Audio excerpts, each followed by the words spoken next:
I like to say that a man is the closest thing to God. No matter what's going on, we have to rise consistently every day, and we have to provide consistently every day. We have to serve consistently every day. He has to have a code. He has to have certain things he's going to say and do, and he means it. You know, when I was coming up, if a man said something, that was his word was bond. For some guys, they're invisible to women.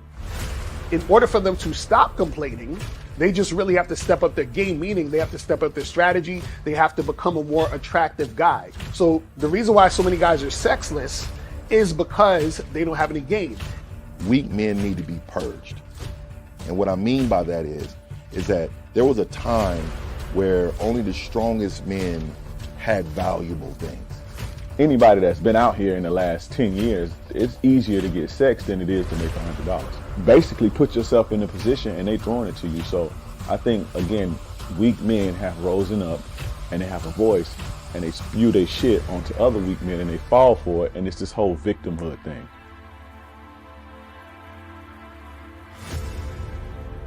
I say, okay, put your arm out. They put their arm out. I say, grab your arm. You can grab your arm. When I think of a man in my head, he takes responsibility with a purpose. And this responsibility gives him struggle, and through that struggle, he gets strength, and through that strength, he creates structure. Smack your arm. You can smack your arm. Pinch your arm. Okay, you're real. Go fucking knock on Fear's door and grab his arm. Whatever he wants out of life, whatever he desires out of life, whatever steps he wants to take to secure what he requires, I think he should be true to that first and foremost. Say what you mean and mean what you say. See, the emotional male will always use emotions to make excuses for the fact he ain't shit.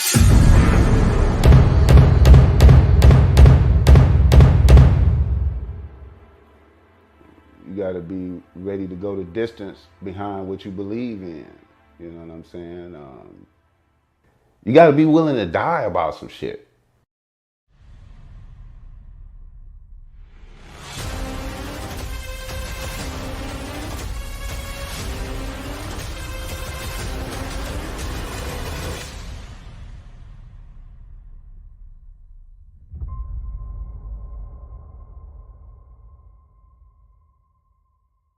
Still ain't getting women? Really? Come on, son. You need to go to badboymembership.com and step up your game. What's up, y'all? It's your boy, Mr. Locario, the bad boy of the dating game, and I'm telling you that if you really want to attract beautiful women, you need to go to badboymembership.com. This is where you get 45 through 90-minute step-by-step dating advice tutorials every month. Just sign up, follow the advice, and you'll get the women you want. Go to badboymembership.com. That's badboymembership.com. It's your boy, Mr. Locario, the bad boy of the dating game, and I want to tell you about my documentary, Game Kings, The Definition of Game, starring myself, the Boss Mac Top Soil, Rosebud, Ron Wills, Miles Cunningham, and much more. In this documentary, you're going to learn about confidence, manhood, attracting women, and the definition of the game. To get this documentary, go to MrLocario.com.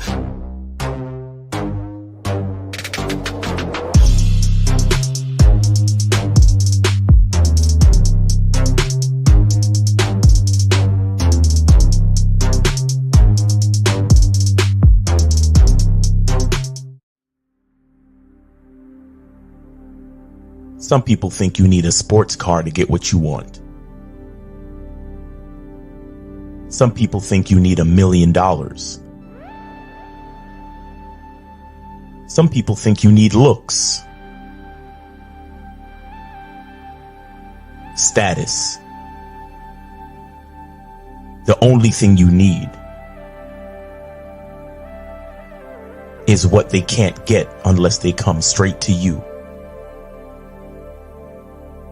And that's your identity.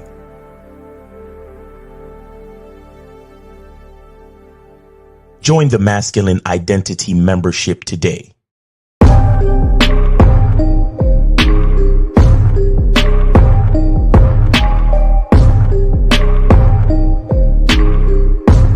MasculineIdentityMembership.com. Masculine Identity Soap.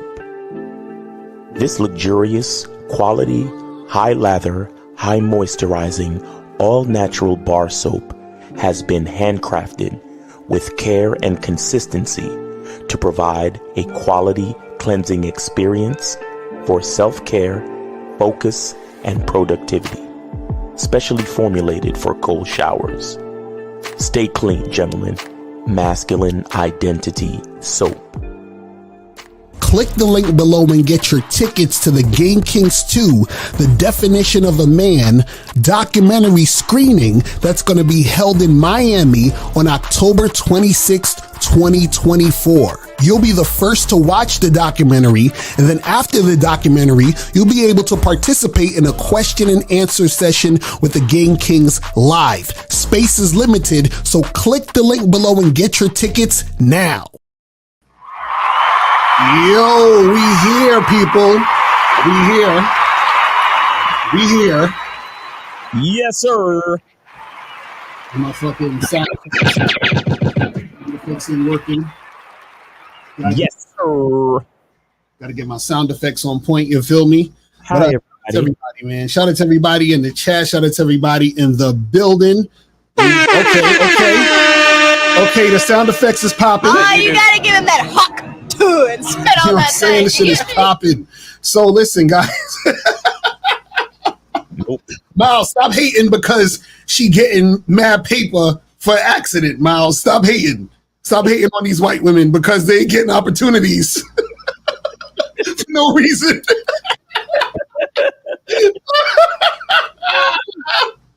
Oh man! But shout out to everybody in the chat, man. You know what my problem is? The hawk tour. That sounds too masculine to me. I don't like that shit.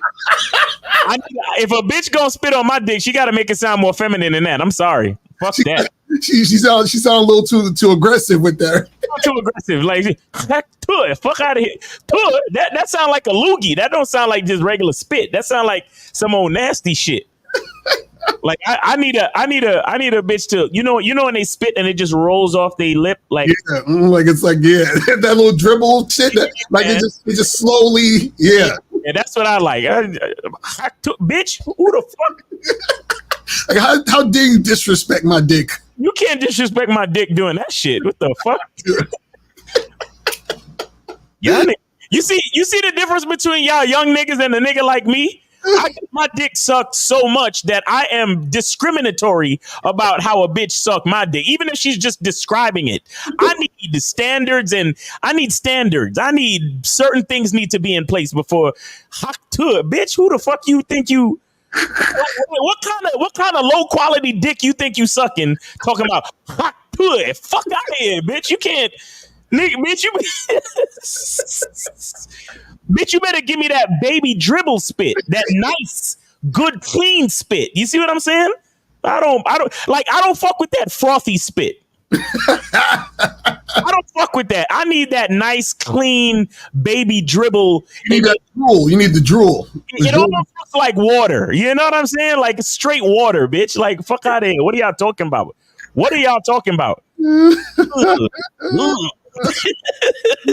Oh shit! Nigga got standards. Fuck that.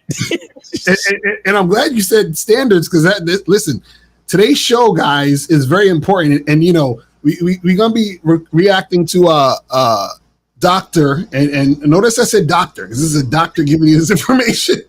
Dr. Orion Taraban. You know, and I don't want to do this again, but his content is just so good for this type of shit. It's just so good. It's so good at being wrong. Like, so after this, we're not going to hear from him for a long time because I'm trying to, you know what I mean? I don't want to be doing but it's just like, I saw this video, you know, when you watch something and you're so like, you're so taken aback that you have to pause it. Like I had to pause the video and I walked around the room twice. I was like, what the fuck is this? With your hands in your pocket. Like, yeah, it's like, what? Put your hands in your pocket, then you do one of these. Like really? Like,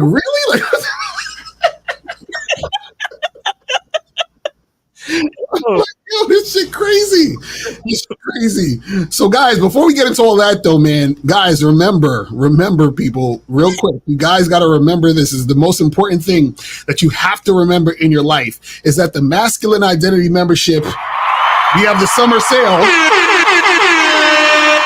sale right now. Go to masculineidentitymembership.com and join the Masculine Identity Membership for $1 for the summer sale. $1, people. Okay, $1 for 30 days. Okay, so make sure you guys get that shit cracking. Do it. You feel what I'm saying? Just do it. And also make sure you guys go to badboymembership.com. Do it. Just do it. Where you get 45 through 90-minute audio, video, dating advice tutorials every month. Make sure you go get that. Oh, let me put that on the full screen.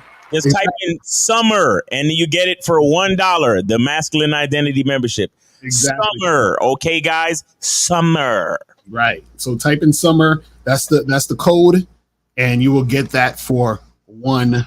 You know what I'm saying? So make sure you guys get that shit cracking. And by the way, you are responsible for canceling your membership before the next pay period. Right. Okay? Before the next pay cycle, you are responsible for canceling your own membership. Okay. We are men here. Take care of your responsibilities. I will not give any refunds just because you forgot. Okay. Exactly. All right. We're all grown ass fucking men here. Stop being bitches. Mm-hmm. Handle your responsibilities. If you know you can't afford, the regular payment of the membership, that's okay. Just make sure that you remember to cancel your membership. And you can't cancel your membership by emailing me. You have to go to the gumroad.com website and manage your membership. All right, guys, please. Right. I'm telling you this because I care about you. Mm-hmm. Because once you fuck around and forget, don't think I'm gonna care about you enough to give you a refund. All right. So right. I'm telling you preventative measures. So we don't remember, game is about securing the milk, not crying after you spill it. All right. All right. That's real talk. That's real talk for real. Because you guys, that's a lesson for you right there. Don't get mad. Take it as a lesson. Yo, Miles, I forgot. And could you possibly Miles, I didn't know. And then you know what the funny part is? You guys got to understand something, right? First of all, one, it's your responsibility, but two, when you guys do that, that's putting more work on our back because of something you fucked up. So right. This is what we're trying to tell you. So whenever y'all do that type of shit, you're taking time out of what we need to do to fix the thing that you fucked up on. Right. You see what I'm saying? So you got to understand that shit. You got to understand it, people. You feel what I'm saying? So that's what it is, man. And exactly, Juice Sports, like most companies want you to forget. We're trying to tell you, listen, remember. So if you actually want to cancel, remember to do it. We're literally telling y'all motherfuckers. So, I'm basically giving you access to my shit for $1 for 30 whole days. Right, exactly. If you know you can't fuck with it after the 30 days, you just got to remember to cancel it. Right, exactly. You see what I'm saying? So guys, like y'all got to be responsible, bro. Y'all got to be responsible, guys. So today's topic is the most important thing you must have in dating and relationships, right? And one of the most important things that you need to have, the most important thing I should say, is you have to have self-respect, right? And so this video we're going to be showing you guys is from Dr. Orion Taraban. And let's just bring this up because this is going to go in right now. Let me bring up this video because I want you to see the title of this video first. Taraban. Title, man, I was just like, is he serious? So the title of this video is The Problem with Self-Respect. Okay?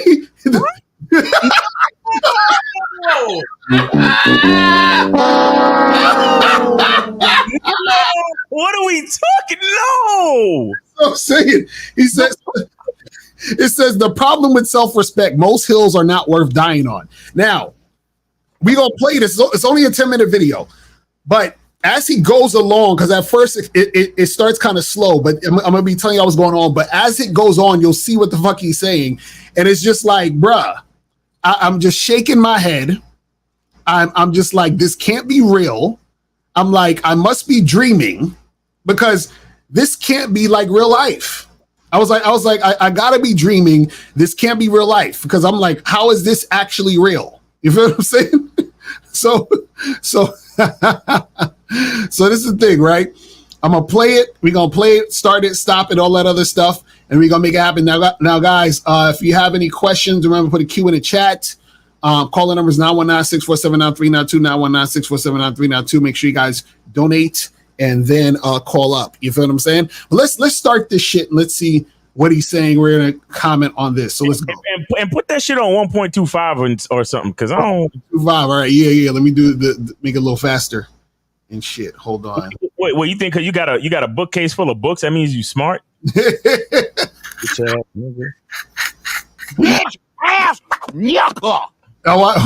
right, here we go. And this is Psych Hacks, Better Living Through Psychology. And the topic of today's short talk is the problem with self-respect. Stop. Like anything under the sun, there is nothing.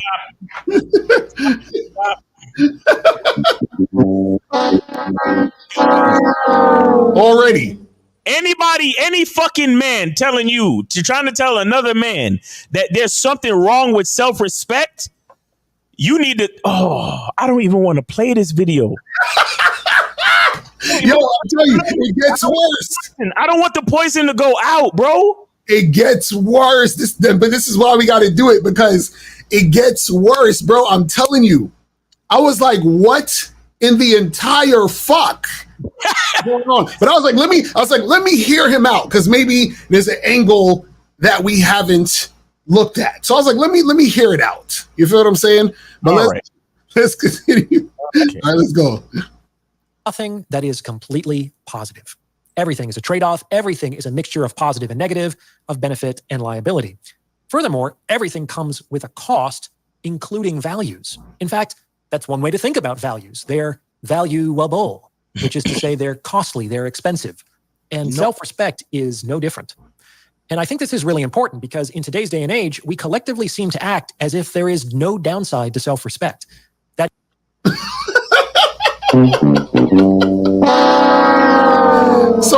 So he's gonna basically try to talk about the downsides of self-respect, which is crazy. Is this crazy? Like we're even like this is even like seriously? I wore the right shirt today. And guys, if you want to get your selfish t-shirt, go to thebadboystyle.com. Thebadboystyle.com. Facts. This is crazy. But let's continue. Not only is self-respect unilaterally a positive, but that it is a value all people should prioritize above all things. In fact, when people prioritize another goal above their self-respect, we tend to think they must be weak or scared, damaged, or otherwise pitiable. And while there absolutely is a time to prioritize self-respect, it's probably less often than most people believe. Let me explain. Since I've already spoken on dialectical behavior therapy a few times on this channel, you know that I hold this treatment in very high regard. In the interpersonal effectiveness module of DBT, Marsha Linehan talks about the 3 possible goals of any human interaction. Ideally, we achieve all 3 of these goals. However, like any ideal, this is actually extremely rare. And so he's going to talk about some things, and I'm going to break it down to English if some of you guys are confused about what he's saying. But we'll in any case, even if we do achieve all 3, we typically can't achieve all 3 equally, which suggests that we have to prioritize these goals in our dealings with others. And Linehan argues that to the extent that we do this skillfully and intentionally, which depends, among other things, on our ability to flexibly adapt to changing conditions, we are more likely to have satisfying relationships. So basically what he's going to explain now, he's going to explain that this guy's saying there's 3 things that all people need. And what happens is that in most cases, he's saying you're not going to be able to get all 3 of those needs met. So what you're going to have to do is sacrifice, one thing for the other thing, and so forth and so on. But let's continue to hear what he's going to say. You ready? Hold on. Yeah, 407, you are on live with Lakari and Miles. Name, age, city. Where did you? Yeah, name, age, city. What up, Miles? What up, Lucario? This the money. Yo. Can you hear me? Yeah, okay, go ahead. Yo, there's a format to the show. If you're not with the format, I'll let you go, bro. Oh yeah, okay. I said, what up, Lucario? No. You be quiet until I finish talking, okay? All right. Okay. Hello, caller. You are on live with Lucario and Miles. Name, age, city, and where did you send your support for the show? Oh, I gotta send. Oh, you see what I'm saying? You see how a nigga walk you with? No, stop for a second. Stop for 1 second. This is a teachable moment. Right. Notice what I tell you guys. I tell you guys that when you have a program, it is for you to filter bullshit and bullshit people out of your life. Now, notice the format is I answer the call and I say, yo, you're on live with Lucario and Miles. Name, age, city. Where did you send your support for the show? Right? What did he do? He just came in rambling. He went against the format. And as soon as I enforced the format, what did we find out? That he was bullshitting and he wasn't following the format. So what did I do? I charged him to the game. This is the same way you got to deal with bitches, bro. But you got to have your format. That's a fact. I tell you guys this shit almost every day on my morning lives. And it seems like y'all hear me talk, but I just showed y'all this shit in real fucking time. Real talk. Listen, shout. Yo, we are the best. Okay. Like, I'm fucking tired being the best, and I'm still giving away my fucking membership for $1, and niggas is still trying. Exactly. Real talk. Real talk.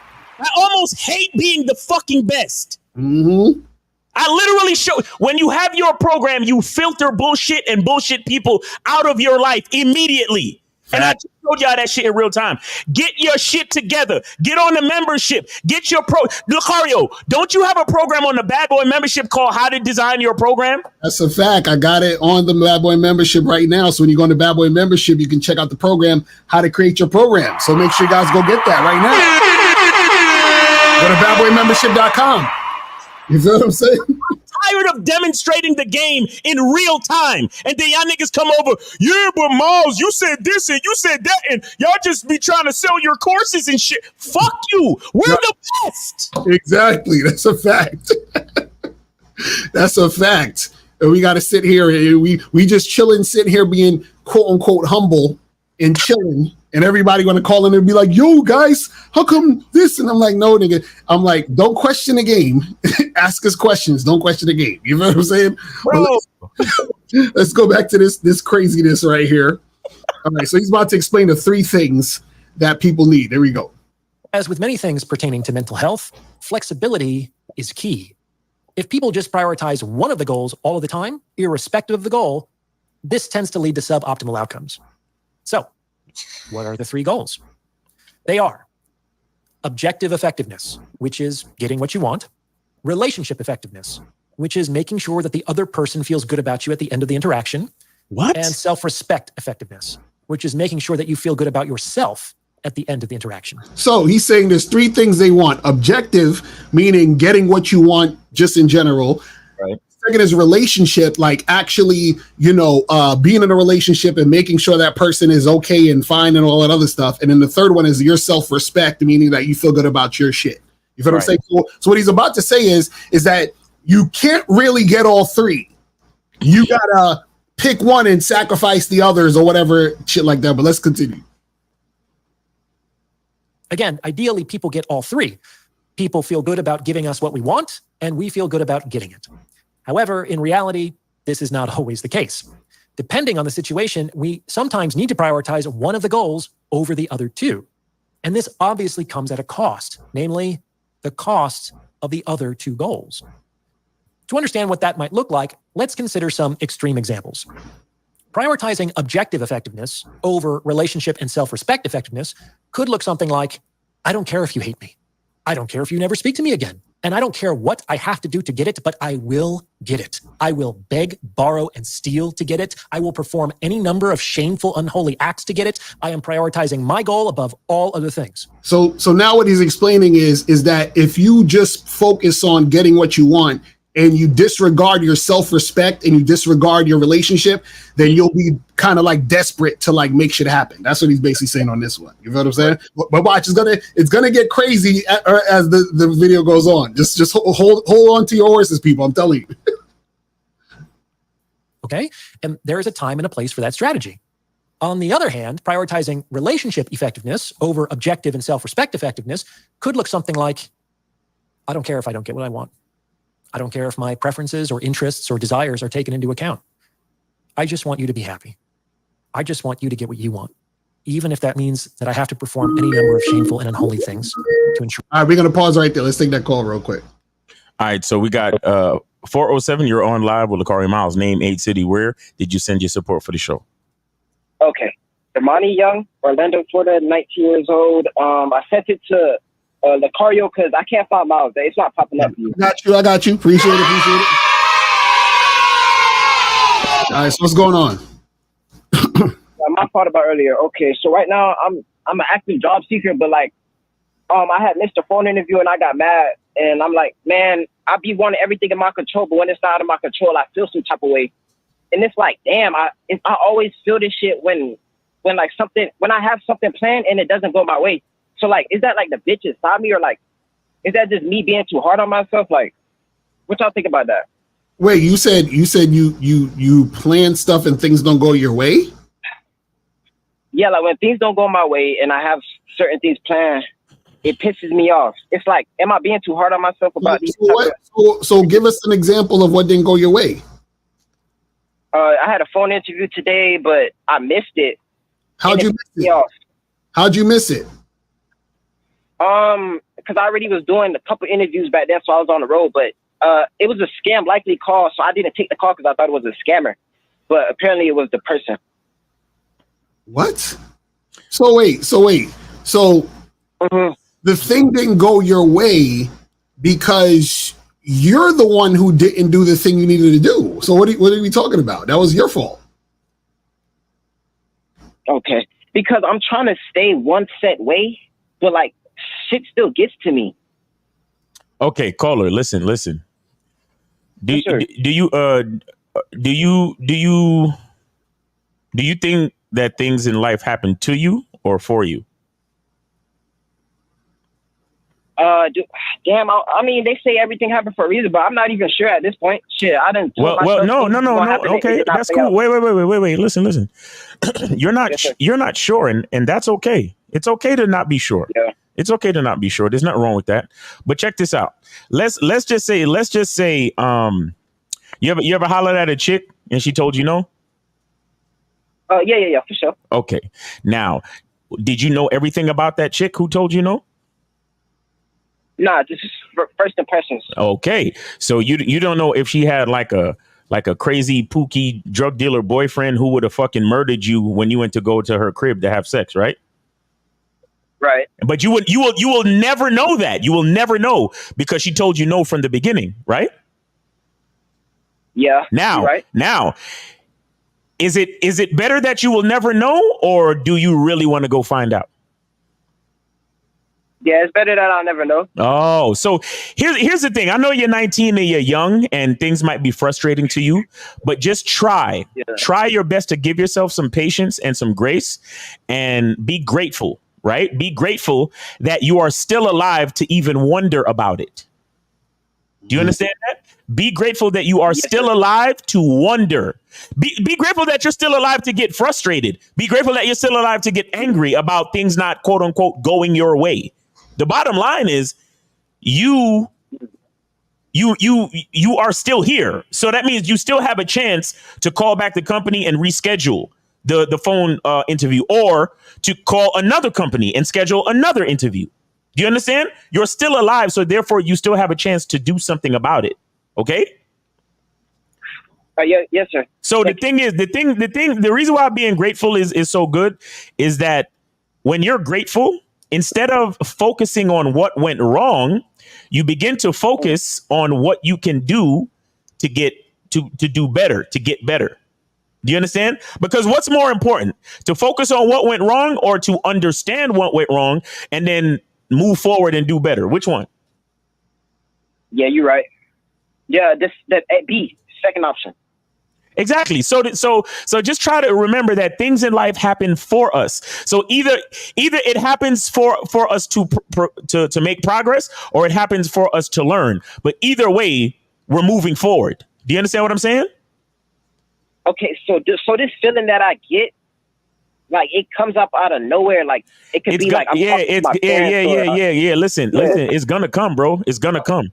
But also too, caller, this is the thing, because the example you gave of missing a call, you got to also realize that was your fault, because you had complete control over that.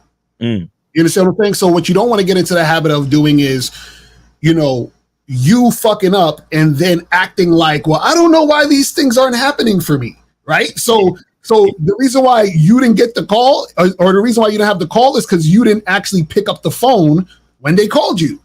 So if you knew that you were getting a call for an interview, why would you not pick up the phone, period, at that time? You're like, okay, well, I may not recognize this number, but I know I'm getting a call for an interview, so maybe let me pick this up because this might be the call for the interview. Right. Or at the very least, make sure that you know the time that they're gonna call you. So you could say, well, I know they're gonna call me around this time. So even though it says spam likely, because it only says spam likely because your phone is not used to that number. Right. It's only likely. It's not 100% confirmed that it's a scam. So if you know you're supposed to get a call around the same time, nigga, answer the phone. Right. You know what I'm saying? Do what you got to do on your end. But again, this is something that happened for you to learn. So what you need to do is when you know you're going to have a phone interview, you want to say to the person at the company, hey, listen, you know how on your cell phone, if an unknown number calls your phone, it says scam likely. So I just want to confirm an actual time that you guys are going to call me so I'll know to answer, even though my phone might tell me it's a scam likely or a telemarketer call. OK, right. So just give me a specific time that you guys are going to call and I'll be sure to answer the call and so on and so on and so forth. So now you know that that's a part of the game. That's a part of your game now. That's a part of your knowledge base now to let the company know, hey, I need a specific time that y'all gonna call me so I can be sure to answer the phone and so on and so forth. Now that's knowledge that you just gained from an experience that you just had that you could probably even tell your friend that might be applying for the same type of job. You get what I'm saying? That's how beautiful the lessons come into your life when you're paying attention. But when you're sitting there getting all frustrated and getting in your fucking feelings like a bitch, notice I said like a bitch. So don't be getting all mad. I didn't call you a bitch. I said when you get into your feelings like a bitch, you're wasting time and you're not paying attention to the lesson. Right. Damn. Okay. Now about that feeling, the feeling is gonna come up, bro. It's gonna come up. But here's the thing about a man. Right? Your mind will do whatever the fuck it wants to do sometimes. A frustrating thought will come into your brain. But guess who is responsible for the thought that comes after the frustrating thought? Me, but I'm like, damn, is this? There's no but. There's no but. There's no but. You see, you niggas always walk around the part that you're supposed to pay attention to. You always walk around it with a but. Like I just gave you. No. Stop for a second, homie. Stop for a second. I just gave you your entire the answer to your entire question, and you just said, yeah, Miles, but. No, pay attention to what I'm saying, nigga. When the frustrating thought comes into your mind, you have to be responsible for the thought that comes after. So what do you do? When you feel that frustration, you got to say, okay, let me take a second. Let me breathe. And you have to ask yourself consciously, what can I learn from this fucking situation? Exactly. What it like you Caller, you believe in God? Nah. Okay. God. Okay. But okay, fine. So you can ask yourself, what is the God inside me trying to teach me right now? Right. Can you do that? Oh, yes, I have all the answers, but it's like, I be feeling like an animal, bro. Sometimes I have to let this shit out because it's so built up in me, bro. Okay, that's fine. That's fine. That's fine. That's fine. But let me tell you what else the man does. A man understands how to process and control his emotions. Yeah. So even though you're angry, again, you got to force yourself. You got to control yourself. You have to tell yourself, what can I learn? And then that pent up frustration or whatever it is, you go play ball, go work out, go take a walk, go do something constructive. You know, whatever the fuck you do, you probably an artist or something. Go draw something, go paint something, go play some video games. So let me ask you though, what is your anger about? What's your anger about? Yeah, okay, I guess right now it's like I'm to the point where I'm unemployed, so I'm gonna have to go back to my mom's crib. But like, I'm trying to get everything together, so that's another thing. Okay, so wait, hold on. What's wrong with going back to your mom's crib? I done made myself build all this shit up, get my own shit. I'm not trying to go back there. I don't even want to go back there. Okay, no, but this is what I'm asking you. What I'm asking you is why is that an issue? What has moving out of your mom's crib made you feel about yourself, or made you feel like that's something that is so like it's such a big deal that to go back is crazy? What's the issue? Right. Okay, yeah, ever since I got out, when I start questioning myself, that's when I get mad. Like, I have all the ideas and I put it into place, but if it don't come back in a timely manner, that's when I start to, No. Wait, caller. Yes, For a nigga with God inside him, I don't know. I'm not really feeling you right now. Because I'm asking you why. I'm asking you, what is it that is the, so what I'm saying is this, right? Let's say you move back in with your parents or whatever, your mom, whatever, right? What I'm saying is, what is the reason that you're mad, or what is the outcome that's going to happen? So like, for example, let's say you say to me, well, Lucario, I don't want to move back in with my mom because, you know, the house is roach infested and I can't sleep because roaches be going up my nose. Like, what is going to happen if you go back and live with your mother? Okay, the reason why I left is because for some reason my mom wanted us out, but she wanted us out so bad that she started like hitting us, calling us, like really just acting like she wasn't our mom to like get us out the house. Like, this shit was crazy, bro. So I'm not trying to go back to that shit. Like, I feel like she's throwing on a whole persona because we're her kids and she wants us to take care of her father in life. But like, bro, these are just humans, bro. I'm trying to keep my own sanity. You feel me? Okay, so you don't have any other relatives you can move in with for the time being until you get a job, or any other friends, anybody else? Nah, right now I'm trying to figure everything out. Everything should come into play. That's why I'm like, okay, everything happened for a reason. Everything's supposed to be the way it is. I'm trying to stand on that and believe in that, or else nothing has a purpose. Like, bro, we just doing this shit. You feel me? Go ahead. So call it. I heard that. Can I move on to the next question? No, call it. This is the thing. You only got one question. You only sent $5. Okay. It's $5 question, but this is what I'm gonna say. This is what I'm gonna say real quick, and then we got to move on a little bit. But this is the thing. The point of what we're saying is this: is that, see, the reason why I want to get to the reason is because now that you understand what the reason actually is, right? Then you can get to the point where you can say, well, what are some solutions that I could come up with to where you don't have to go back there? You see what I'm saying? So we're just getting you to think of solutions and ways to go about it. You see what I'm saying? So if that's the issue, then it's like, okay, well, maybe I don't want to go back there because it's all that negative energy going on and so forth and so on. What is the alternative? What are some alternatives that I can do to not have to go back there? You see what I'm saying? So that's something that you got to think about and ponder and see what you can do. A caller, where do you live now? I live on my own. I've been living on my own ever since. So you're in an apartment? Yeah. Where do you live? What's your situation? Oh, I'm in an apartment. You're in an apartment. Apartment. Okay, and so yes, sir. And so you don't have any money saved up that you have like a cushion? No. I got money. So what's the problem? What's the problem? Enough money. I got enough money to cover me until I get a job. But it's only gonna last me for this month. Like, I'm gonna run out of money on August 7th. Okay, so I'm trying to get a job real quick. So you're not even ain't nothing happened yet, nigga. It's not August yet. You just need to get on your grind and get the job, nigga. Right. Look, caller. What brings you closer to your goal? What brings you closer to your goal? Being frustrated and beating yourself up, or focusing on a plan to get the job? Which one?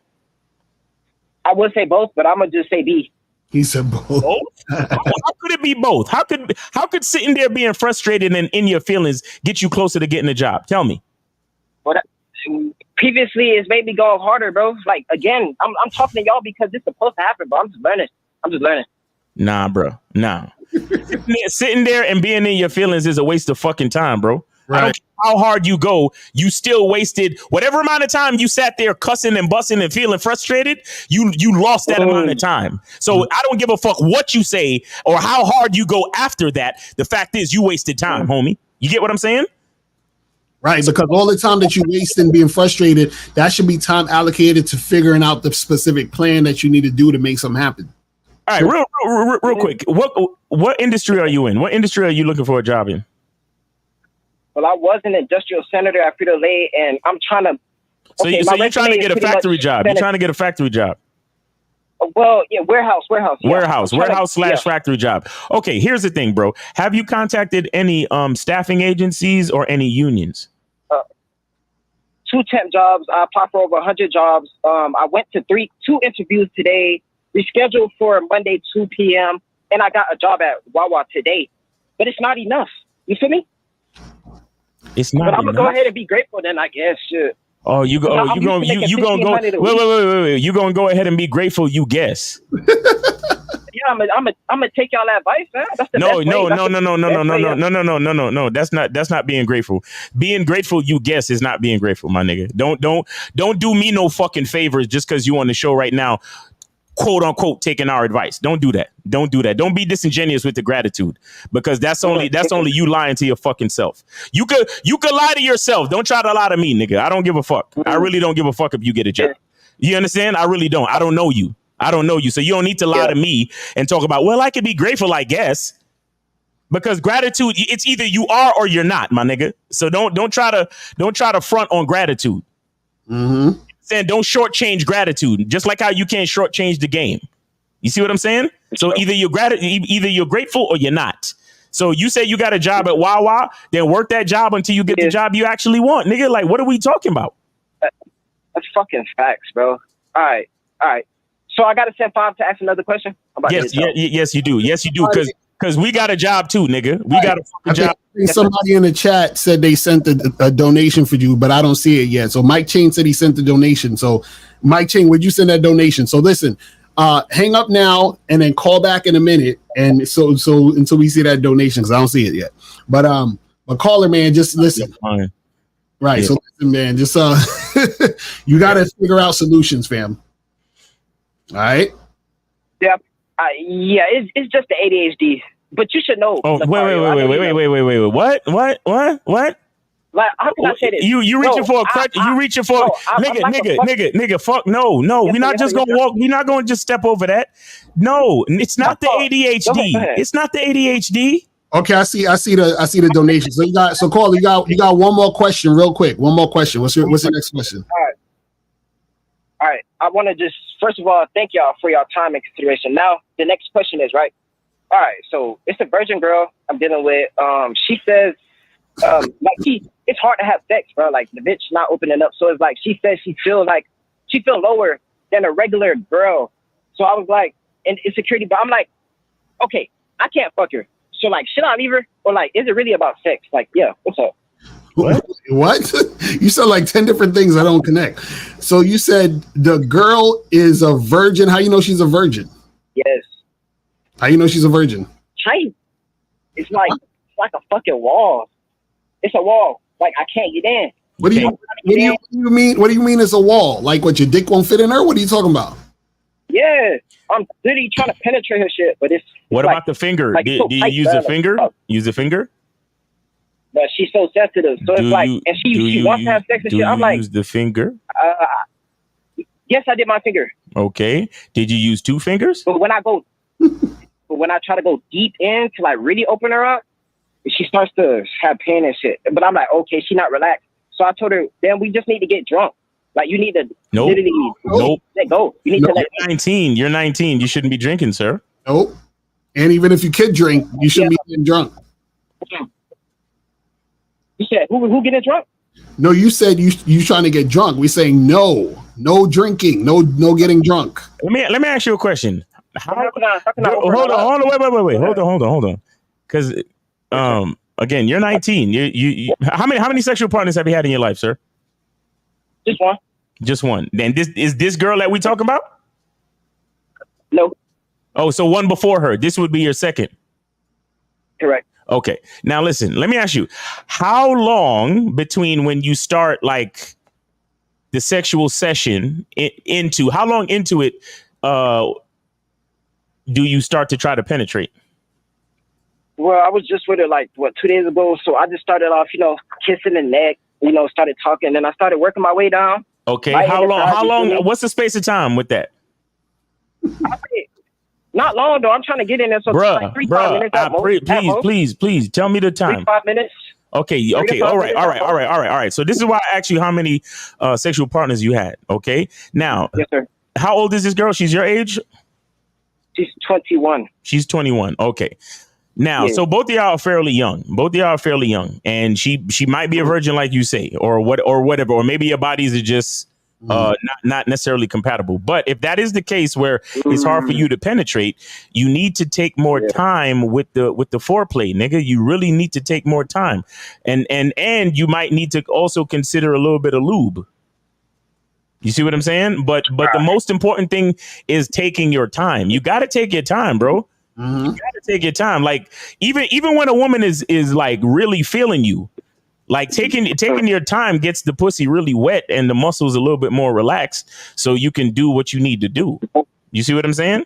You going way too fast. 3 to 5 minutes for a chick who for you who don't have a lot of experience, and for her who probably don't have a lot of experience, that's just way too fast. Period. Basically, understand? You got to slow things down. You gotta take a little bit more time. I know you probably watch porn, and you got to understand there's editing involved. Yeah. You understand? There's a lot of shit that goes down. Like, you ever been watching porn and then he's about to put it in, and then it clips, it switches the camera view, and all of a sudden her whole ass and crotch is oiled up. Mm-hmm. Like both of them got dry genitalia, and then it switches. Like, he's about to put it in, then it switches, and both of them is all oiled up all of a sudden. Mm-hmm. Or is it that some bitches can't take dick? No. These young niggas. You see how they just walk around what you try to tell them? They just walk right around it. It's like, hey, here's the truth that I need you to pay attention to. Nah, I'd rather believe this other thing. All right, listen, caller.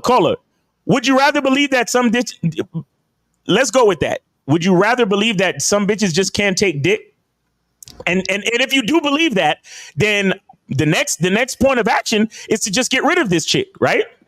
Because some bitches can't take dick, and she might be one of them. So just get rid of her and then move on to another chick, all right? Okay. Yeah, because before I was working, and then I seen a girl that I liked, and then I didn't grab her by the neck, but I pretty much went to her, told her, I want you to be my sex slave. But like I said, I'll be too direct with these hoes, and they be feeling some type of way. So like, what the fuck? You feel me? But I'm not gonna switch it up for you, bitch. Go ahead. Yo, this dude is ridiculous, bro. Yeah, forget all that shit I was talking about taking your time, and all that shit. Just, if your dick don't fit, you must have quit. Like, tell that the fuck out of there. Okay.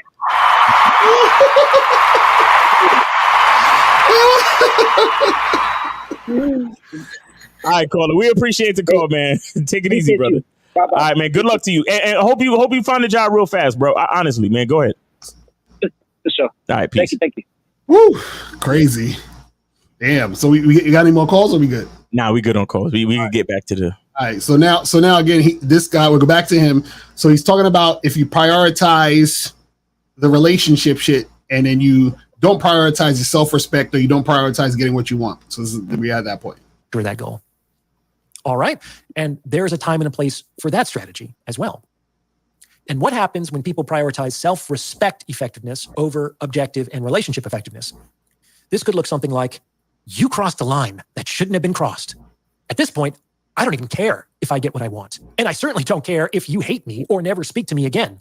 I'm prepared to hold this line and to pay any price and incur any expense in doing so, to stand up for myself or to stand up for this value on principle. Yes, and that's what you should do. That's actually having self-respect. But we're gonna see what he says. That's absolutely what you're supposed to do. Right?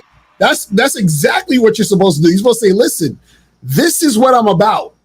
This is what I do. This is how I make shit happen. So if it ain't that, I'm willing to forego all that other bullshit. I'm not fucking with you, and I'm gonna keep it pushing. Right? But let's see what he says about all this. Makes sense? And there's a time and a place for this strategy as well.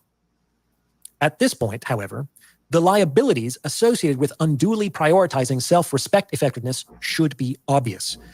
People who tend to prioritize self-respect above all other things tend not to get what they want and tend not to be in relationships. What? I'm telling you, it's gonna get worse. Yo, how could y'all let these niggas lie to y'all? Oh my God. You know what's funny? I love when I hear people talk about shit that can't happen, but I'm actually the real life proof. You see how important game is? Like, we're the real life proof. He's saying can't happen. How come the statistics only give numbers about losers? That's what I'm saying. But it gets worse. It gets worse. Check this out. Hold on. And this is expected because they sacrifice the other two goals: objective effectiveness, getting what they want, and relationship effectiveness, maintaining their relationships. Now I want to stop right there real quick. Now, if I don't respect myself, am I really gonna get what I want? You see what I'm saying? Like, how does that even work? How does that work? So if I'm like, listen, I want to smash you or whatever. Let's say I want to hook up with a girl. I want to have some casual sex, right? Exactly. And I'm like, well, fuck my self-respect. I'm just gonna, disregard myself and do whatever the girl wants, right? And I go on 10 dates because that's what she requires, and then she finally throws me some sex. Am I really getting what I want? Yeah. You see what I'm saying? Like, that don't make no fucking sense. But let's continue. In order to prioritize their self-respect, it should go without saying, but it can be very difficult to deal with people who tend to unduly prioritize self-respect over the other two as a habit.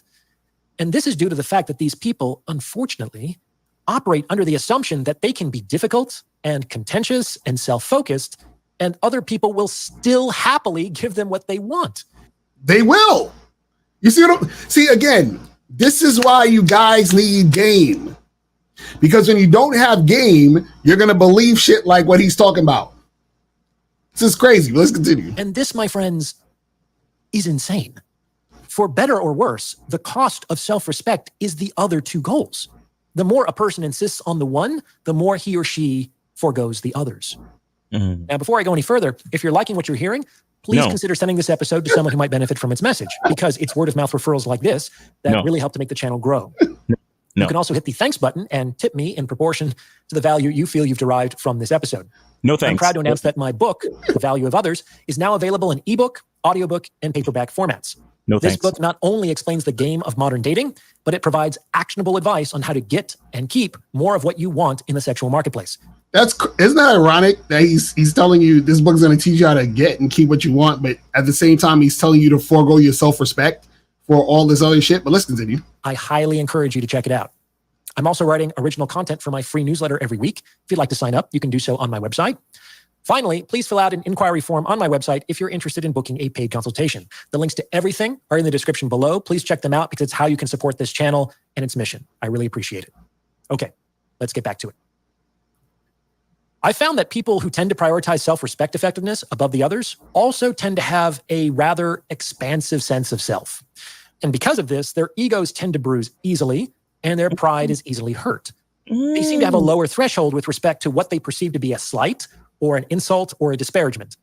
As a consequence, these folks end up fighting a lot of battles and dying on a lot of hills. And see, the problem with what he's saying is when you actually have self-respect, that really has nothing to do with ego. Right. You see what I'm saying? So he's talking about people who are insecure, which is why they adhere to the ego. Right. That's not self-respect. You see what I'm saying? Yeah. This shit is crazy. So you guys have to understand that when it comes to this self-respect thing, it's about you actually, right, being a motherfucker who sees yourself as the priority, which is why you're respecting yourself and letting people know, hey, listen, if you want access to me, right, then you have to adhere to what's going on. You feel what I'm saying? Shout out to K Zagan. He said, you either follow society's programming or create your own. The average guy doesn't have enough belief in himself to create his own. Exactly. And see, what's going to be even crazier is as we go along with this, you're going to see as the video goes along, it's almost done, but it's going to get worse. Imagine, there's only there's only a little bit left of the video, but it gets worse. I promise you. But let's continue. Which doesn't win them many friends and doesn't help them become successful. These people often end up alone and frustrated which ironically causes them to prioritize self-respect even more because what else do they have? So it can be a vicious cycle. The fact of the matter is that in order to get what you want in life or to have satisfying, harmonious relationships with people, you can't always insist that how you are being treated is the most important thing in life. But let's continue. I mean, I'm not even going to go into that. For example, objective effectiveness is often associated with learning how to play the game. If you want to climb the corporate ladder or further your career, you can't be standing up for yourself all the time, can you? Sometimes you have to go along with things that you disagree with. Sometimes you have to strategically cultivate relationships. You're not going to get there by just insisting that you deserve better. By the same token, if you want peaceful, loving relationships, you can't always be putting your own subjective experience front and center, can you? Sometimes you have to learn to shut the fuck up. So, translation, if you want to go along to get along with your girl, just shut the fuck up. Don't worry about what you want. Just shut the fuck up and go along to get along so that you can, be one of these people that quote unquote get what you want. So listen, if you want to have sex, shut the fuck up. Because if you don't shut the fuck up, the girl may not give you sex. That's basically what he's saying. You see what I'm saying? So he's basically saying, tone down your self-respect so that you can get this shit. You know what? You want to rise up the corporate ladder so bad. How about you shut the fuck up and be fake and live your life this way so you can get these things, right? So that now you can actually gain these things at the cost and expense of your self-respect. You understand? K-Zach said, this is why I loathe the word compromise. Essentially, he's saying compromise yourself for the sake of having someone. Exactly. Facts. That's what he's saying. You see what I'm saying? Imagine you're trying to teach men how to have better relationships, and your advice is, hey, listen, man. Sometimes you just need to shut the fuck up so you can get what you want from women. Right. What? Wow. Let's continue. To bite your tongue, to let things slide, and to give other people what they need and want. Bite your tongue, let it slide, and give other people what they want. I got to rewind that just a little because I want to make sure y'all heard that. Okay? Remember, guys, if you want to be successful dealing with women, bite your tongue and let it slide. You have to learn to shut the fuck up, to bite your tongue, to let things slide, and to give other people what they need and want. Remember, this is a doctor, a psychologist, telling you men to basically fuck what you want and fuck what you think. Just shut the fuck up and let shit slide. But let's continue. If you have no filter, if you are difficult and contentious, if you won't give other people what they need and want, then don't be surprised if people don't like you as much.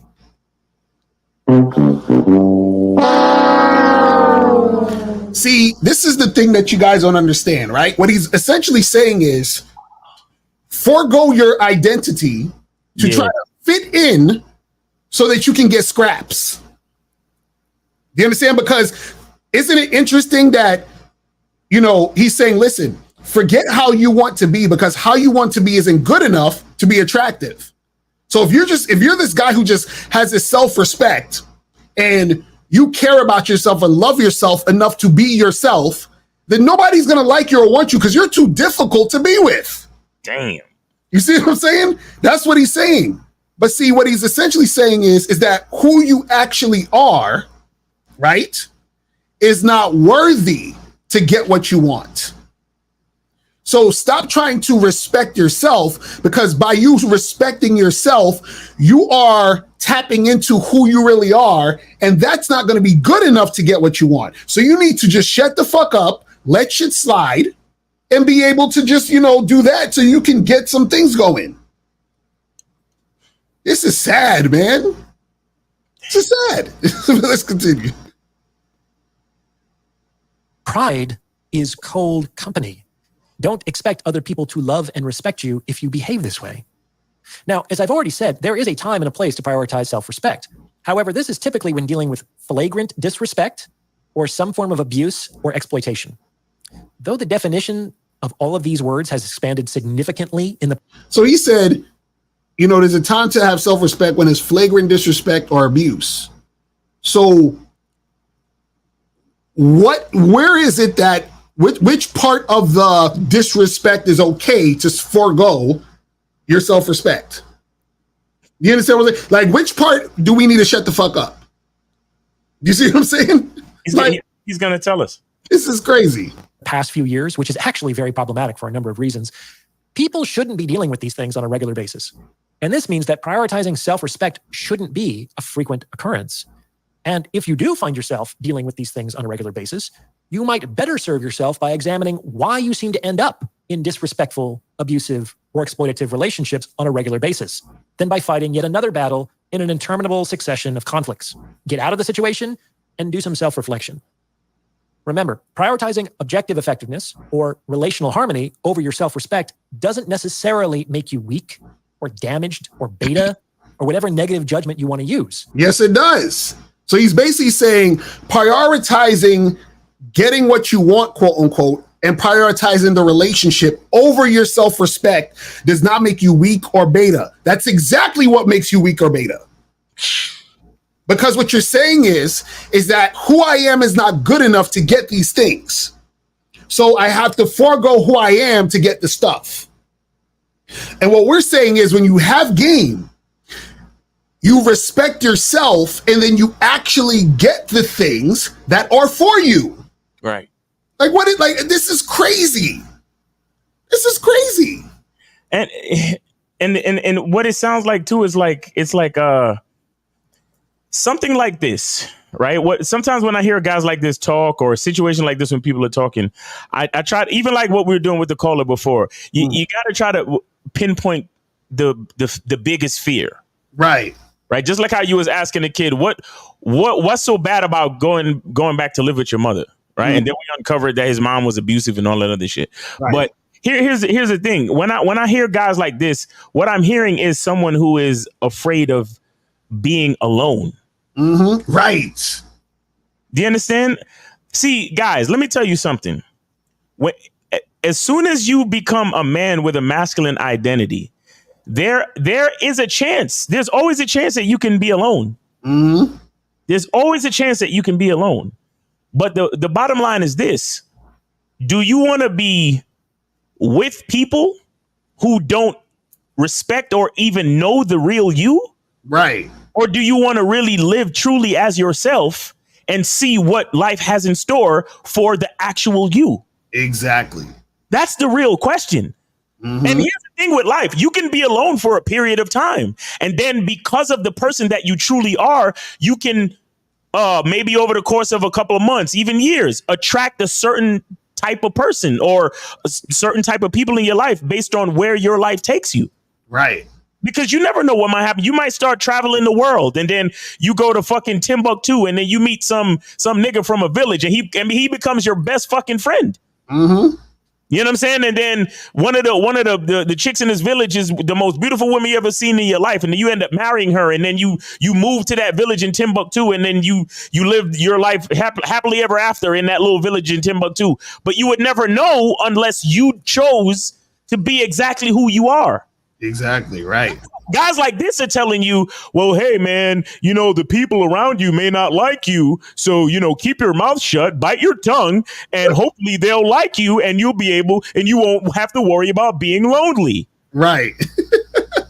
Yo, guys, you got to understand that life is going to give you whatever you put into it. Right. So if you want to fake the funk, if you want to bite your tongue, if you want to just sit there and worry about other people liking you so you don't have to run the risk of being alone mm-hmm. and thereby lonely because you're actually needy and insecure, then if that's the type of life that you want, then by all means, 85% of y'all already living that life. Right. You understand? But if you want to really find out what life has in store for you, you have to have your own fucking masculine identity. Facts. That's real shit. That's real shit. That's real shit. And like I said, the real fucking you, the real you filters out all the bullshit. And then guess what? When you finally attract the right people, the people who are actually compatible with you, the relations that you build with the people who are actually compatible with you become so much more fulfilling than anything else. Mm-hmm. Because I'm sure a lot of y'all niggas, you say to yourself, man, I got a social circle, and you know, I feel like I think I got a bunch of friends, you know, on paper, I have a bunch of friends, but somehow I don't actually feel like any of them give a fuck about me. Right. I know that there's a lot of you thinking that right now. Mm-hmm. You got people on social media, they send you memes and y'all laugh about it, LOL and all the emojis and all this shit. But ask one of them to come hang out. Ask one of them to help you move. Ask one of them to do anything for you in real fucking life. Exactly. And they won't even fucking answer your fucking text.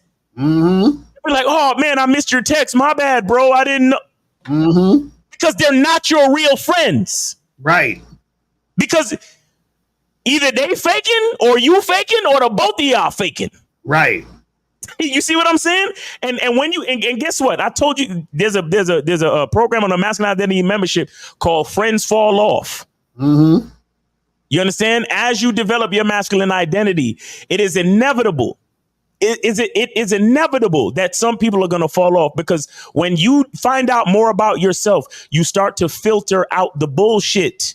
Mm-hmm. All those people who you thought was your friends, even some of your family members who you thought you were so close to, they might end up leaving you by the wayside. Y'all might be at a family reunion and not even fucking talk to each other. Right. And that's the truth. But here's the thing. You can live the fake or you can live the real. Exactly. Either way, it's pros and cons to both sides. Mm-hmm. And my thing is, if it's pros and cons to both sides, I'd rather live the real. Exactly.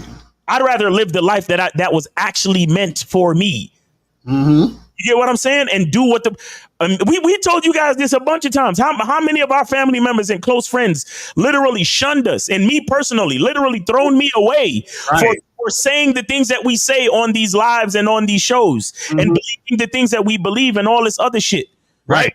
People literally look their nose down at a nigga like me, like, I can't say what I say, I can't do what I do. There's no fucking way it could be possible.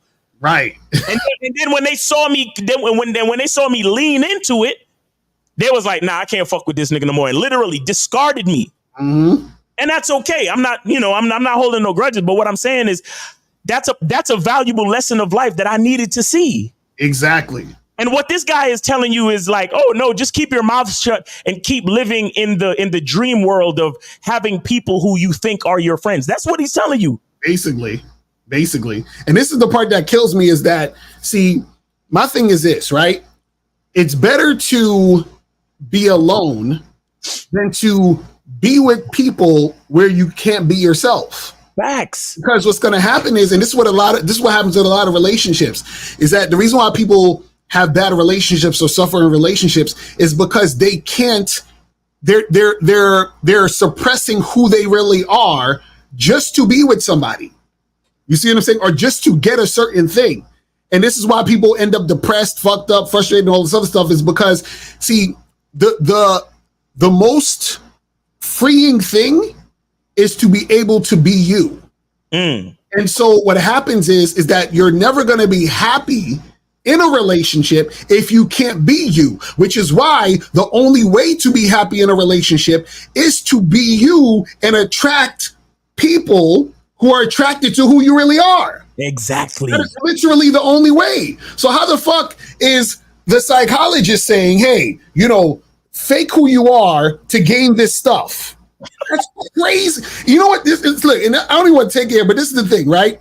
So my thing is this, right? And this is the thing, like, see, and I'm not trying to get on him. I'm just getting on the idea of what he represents, because this dude has doctor in front of his name.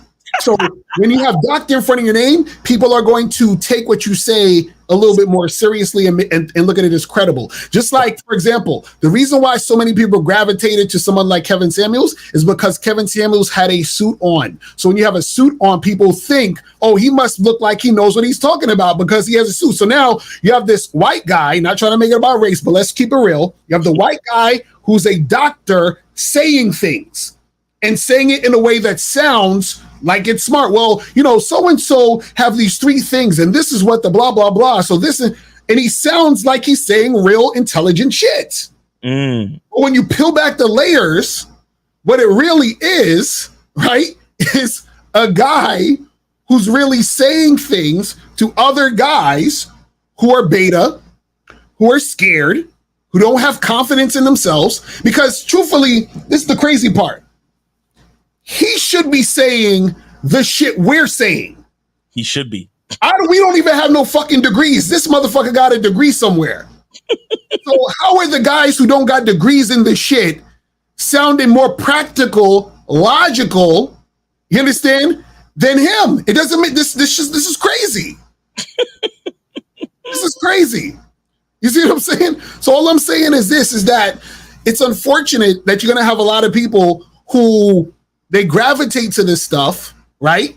And this is just going to keep them more and more in the mindset of being a loser, the mindset of being scared, the mindset of not believing in themselves. This is why we have shit like the masculine identity membership. This is why we have shit like the bad boy membership, because we're telling y'all motherfuckers, right, to get on the fucking membership and reminding you to cancel so that you don't get charged if you don't want to get charged. Right. You know why we do that? Because we are confident within ourselves to where we don't feel that we need you there if you don't want to be there. Exactly. So we're not gonna forego our self-respect to try to just get you on the fucking membership. Do you see what I'm saying? Right. So it's either, so the self-respect is going to stay intact and you either going to fuck with it or you not. Exactly. That's it. And it's the same thing when you're dealing with women, same thing when you're dealing with everybody else in your life and your relationships. This whole thing of trying to hide who you are to gain is stuff insecure people do, because they're trying to gain because they want validation. They're trying to gain a certain thing because they think who they actually are, they can't get it that way. That's crazy. This is so crazy, man. It's like, imagine someone's telling you, hey, listen, I know you desire and want certain things, so let me show you how to get it. But the catch is you can't be you. We're telling you, hey, listen, you can get exactly what you want by being you. Right. You know what I'm saying? Like, I don't know, like getting what you want by being you sounds a whole lot better to me. That's all. I mean, maybe I'm crazy. Maybe you crazy. Nigga, you crazy. You know what I'm saying? But that's really the end of the video. Ain't nothing else more to say about that shit. But guys, man, if you guys want to call up, man, call the number is 919-647-9392. 919-647-9392 is the number. You feel what I'm saying?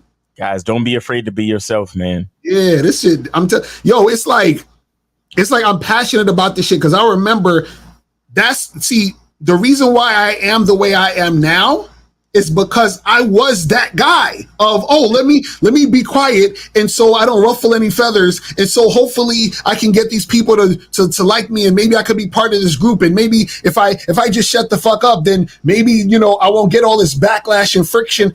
Nigga, I'm like, fuck all of that, because shit like that is what made me frustrated. Shit like that is what made me depressed. You see what I'm saying? Until I said, you know what, fuck all of that. I'm gonna be me regardless. And even if I have to stand alone, I'm gonna stand the fuck alone. Because I'd rather stand the fuck alone than have to fucking not be me to get all this shit, because it's not worth it. It's not worth it. This shit crazy, bro. I'm like, that's why when I saw this video, I was like, he can't be serious. You see what I'm saying? Like, he can't be serious. Dead serious. Dude told niggas to shut the fuck up, look past all the bullshit, and just accept, let it slide, bro. Let it slide. Let it slide. Let it slide. And then what happens is you hear all these stories about motherfuckers shooting their girls in the face, fucking doing all this other stupid shit. You know why that happens? Is because they were shutting the fuck up. They were trying to gain the girl by not being themselves. And then what happens is they get frustrated in the situation because they're with the wrong chick, because they're being the wrong motherfucker. Do you see what I'm saying? They're with the wrong motherfucker. It's crazy, man. It's so fucking crazy, man. Ridiculous. So I'm telling you guys, you guys have to like love yourselves. Facts. Love yourselves. It was funny because I saw the new was it Daredevil, not Daredevil, Deadpool and Wolverine trailer. They came out a new trailer today. Okay. And there was a line in there where the girl, I think it was Wolverine's daughter or whoever or somebody or the girl that was in the other movie. I think she I don't know, I forgot if she died or she was something. But anyway. You talking about Subsonic Super Team something? Yeah, one of them chicks. So she says to him something, and she was like, you know, she was basically saying, you're that guy. And he was like, no, I'm not that guy you think I am. And then she said something to the effect of, you weren't that guy until you was. So basically what that means is that when you become that motherfucker, right? Like until you choose to be him, you're not him. But once you choose to be him, you are him. But you're not him until you're that guy. You see what I'm saying? And so what I'm saying, a lot of you guys out there is y'all are choosing to be losers. Right. That's a choice. You're choosing to be fake. That's a choice. Right? Because you believe you can't get what you want being real. And that's the craziest shit ever. Imagine how frustrating it is to be thinking, to think who I am is not enough to get what I want. Being myself is wrong. And trust me, I'm saying this because this is the type of shit that I thought about myself back in the day. Right. You see what I'm saying? So this is why we do this like for real. Because when I hear shit like that, I'm like, bruh, are you fucking serious? We just had the youngin call in talking about, man, you know, I'm so frustrated and I'm upset about life and all this other shit. Mm-hmm. Shit like this is not going to help. You understand? Shit like this, where like, well, you know, just you know, pretend you're not who you are, so that you can. Yo, this shit wild, man. Oh my god. But guys, man, make sure you guys, if you want to call in, call number is 919-647-9392. 919-647-9392 is the number. Let me see what some of these questions are saying. So it says, 2 nights ago, I had a dream and I was talking to someone. They were giving me information. What do these dreams mean? Why do I dream about this? It was like a coaching session. What? I don't think you got to go see like a therapist for that shit. I don't, you know what I'm saying? Like, you want some other shit. What? Why? Yeah, you go to somebody, or you can look it up online. There are people online that interpret dreams. Right. Yeah. So it says, let's do Lucario Miles in the chat. Did either of you see the video that Dr. Ryan did on the true meaning of body count? No, I haven't seen. I don't think I want to see it because then I'm gonna want to do it. I can't. I gotta take a break from his videos for a while. Like I can't watch that shit because I already know it's gonna be some other crazy shit.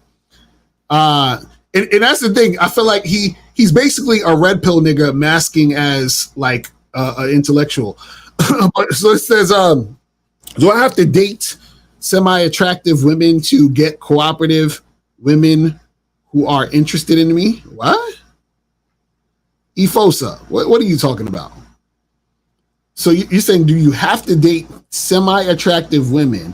First of all, why would you be dating why don't you date women you're attracted to? That's the first thing. Do you need that to get cooperative women who are interested in you? So then you're basically saying there's women that aren't interested in you that you're trying to get interested in you by dating some other girl. Like what are you talking about, man? This is crazy. You see, all it really is, right, is that these guys are putting out a little bit of effort, and they're not getting the results that they want, right? But they tend to forget that they're only putting out a little bit of effort. Mm-hmm. Talk to the women that you find attractive, period. Mm-hmm. Only talk to women that you find attractive, period. Now, that little bit of effort, with that little bit of effort that you're putting in, the amount of options that you have as far as women that you find attractive is going to be small. Right. Because you're only putting in a little bit of effort. Mm-hmm. Okay? If you got to go to where the women you find attractive are at. Right.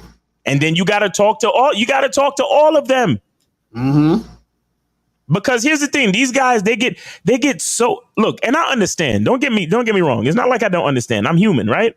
So when you're going out talking to chicks, if you keep getting rejected or you keep finding women that you're not compatible with or whatever it is, you tend to get frustrated, or you tend to lose hope. Mm-hmm. So then this is why they ask questions like this. So do I have to date semi-attractive women? So basically what he's saying is, do I have to go after the plain Janes or the decent type chicks, or the chicks that I don't find so attractive, just so I can increase my success rate or whatever? Right. You understand? But the bottom line is this, is just like what the guy was saying. It's either you going to compromise yourself Mm-hmm. and get something that is semi compatible with you, or you're gonna be exactly who you are and you're gonna go hard. Pause. Hey. You understand? Be exactly who you are and go after what you want with full, and you said Deadpool earlier, maximum effort. Right. Exactly. Right? You gotta be yourself and go forward with maximum effort, man. Mm-hmm. You understand? You guys are selling yourself short just to increase your success rate, so to speak. Right. You guys lose faith in yourself so easily just because you come across a couple of chicks that say they're not interested, or that say they have boyfriends. What's funny was like ironic about this whole type of situation, and with the video we just saw, is that you can't get what you want unless you're being authentic. Exactly. Because think about what you're saying. You're trying to get what you want. Who are you? Who are you? You is the authentic you, meaning you are the person that you're running away from. So if you're pretending to be someone else and you get something pretending to be someone else, did you really get what you want, or did you get what the person pretending to be got? You see what I'm saying? Like, this shit don't make no sense. You're not getting what you want because you're not even there. You're the person you're pretending to be is there. So they're getting what they want, not you. Guys, a big part of the reason why you're not getting what you want is because you don't know who you is. Exactly, right. You don't know who you are. And you're unwilling to really go live life and put yourself in these different situations. Mm-hmm.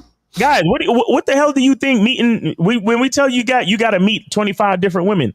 Mm-hmm. What the fuck you think we telling you to do? Right. We're telling you to go experience life. Mm-hmm. That's ultimately what we're telling you to go do. Go experience life and experience who you are within those situations. Within those 25 situations, you're probably going to learn a little bit more about yourself. And with that knowledge, that's when you'll be able to decipher what's for you and what's not for you. Right. And then again, I tell you guys, I got programs on my membership where I talk about singular outcomes and ultimate outcomes. Mm-hmm. All of you guys, all you pay attention to is the singular outcome, because bro, she's so bad though, bro. Mm-hmm. Really trying to hit that though. Right. And it's like, I understand she bad and shit, but oh shit, there go another one, and she's even badder. Oh shit, there go another one. And her titties are bigger. Oh shit, there go another one. And her ass is even fatter. Oh shit, there go another one. She's prettier. Oh shit, there go another one. And another one. Oh my God. Mm-hmm. So what are we doing? Just focus on that one chick.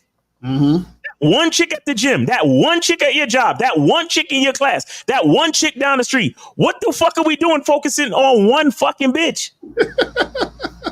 When almost every time you go outside, you see another one, like, damn. Mm-hmm. That, oh shit. Right. There's so many of them. It's like, why put your stake in just one? That's why we tell you to talk to all of them. Exactly. Because you guys are so unwilling to experience real fucking life. You know what? Fuck it, man. Stay at home, play video games, beat your meat, and leave all the bitches to us. Right. Because, they fall into that paradigm of, oh my God, she's so special. And the thing is this, a chick could be special, but she got to earn that. Yep. You understand? So how are you guys who are fawning over some girl in your class that you never talked to? How the fuck is she special? So the thing is that a lot of y'all are, and again, this is why y'all will, push aside your self-respect to get that chick because you're so concerned about that particular chick versus saying, listen, I'm me. And so because I'm me, I understand how valuable I am.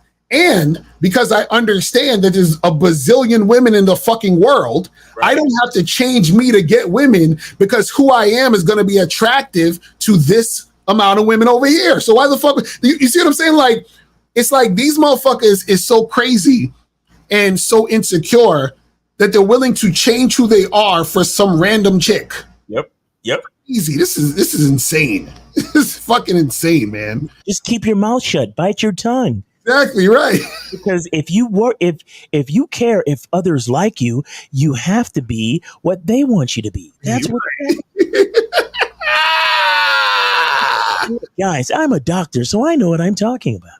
Listen, imagine you had a therapist telling you that shit. I'll fire that motherfucker into like nigga, I need a refund, nigga. Fuck out of here with this shit.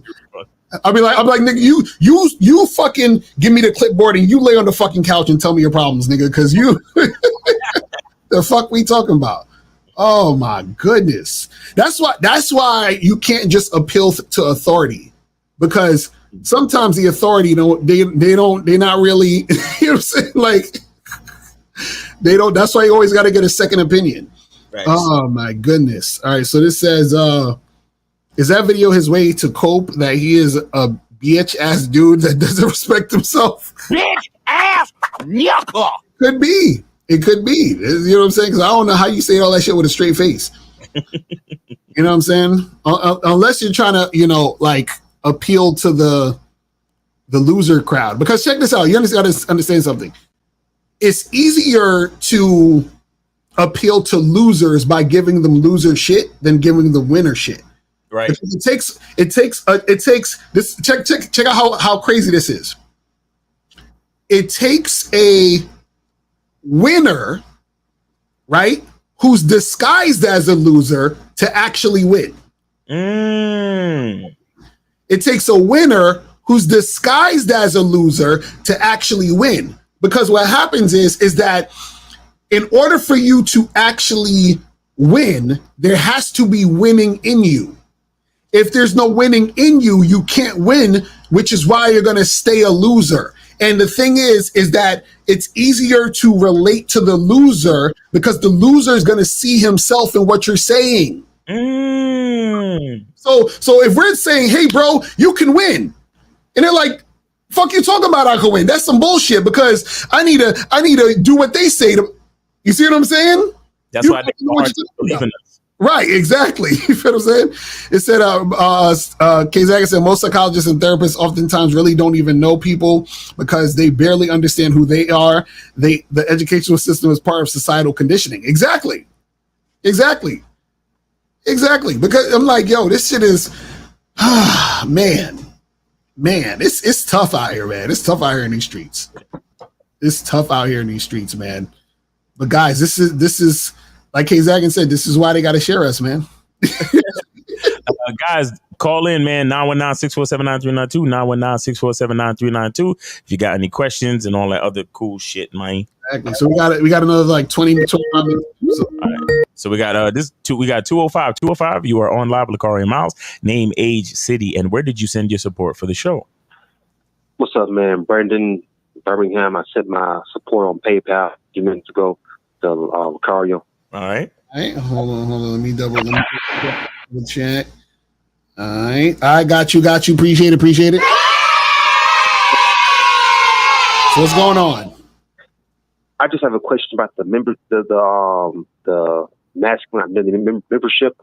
I know it's $1 for 30 days. Is it just for the month of July, or if I sign up right now, do I get 30 days just to try it out? How does that work out? 30 days, bro. 30 days. Yeah. So if you get it now, it will be 30 days from now. 30 days from now. So you're looking at June. You're looking at August 18th would be the June. Cool. I thought it was just the month of July. All right. That's all I need to know, man. I appreciate that. You guys take care. All right. Appreciate it, man. Thank you. Appreciate it. Peace. All right. So, yeah, guys, call in 919-647-9392, 919-647-9392. All righty. Yeah, so this says, is there any merit to a man disqualifying a woman from being dating / marriage material due to the fact that she's a stripper or is that just surface level shit? So the thing is this, right? Again, it depends on the type of guy you are.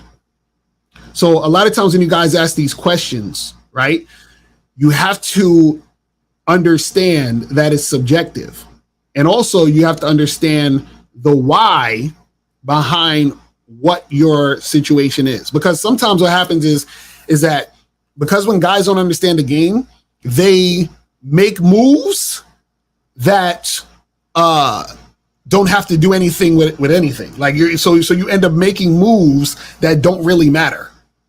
And so what happens is that sometimes you fuck up your situation. So what happens is, for example, let's say you're saying, so, you know, if a woman is a stripper, right? Now, let's say you have a guy who's like super religious. He thinks that type of shit is like morally, you know, crazy and shit. And, oh, I would you know, that's not right, blah, blah, blah. So that woman probably wouldn't be wifey material to him because of the way he thinks and what he believes in his standard, right? Now, another guy, right, may be like, listen, wifey material is just a woman who's going to take care of my kids and fucking cook me dinner every night and fuck me when I want to make that happen. So now if that's happening and she's a stripper, he may not care as long as all the other stuff is happening.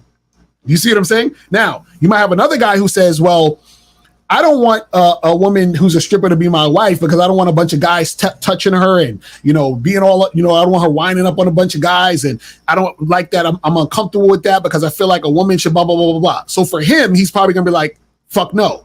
Right. So you have to understand that it comes down to the specific man. The issue, though, is that a lot of you guys don't think for yourselves.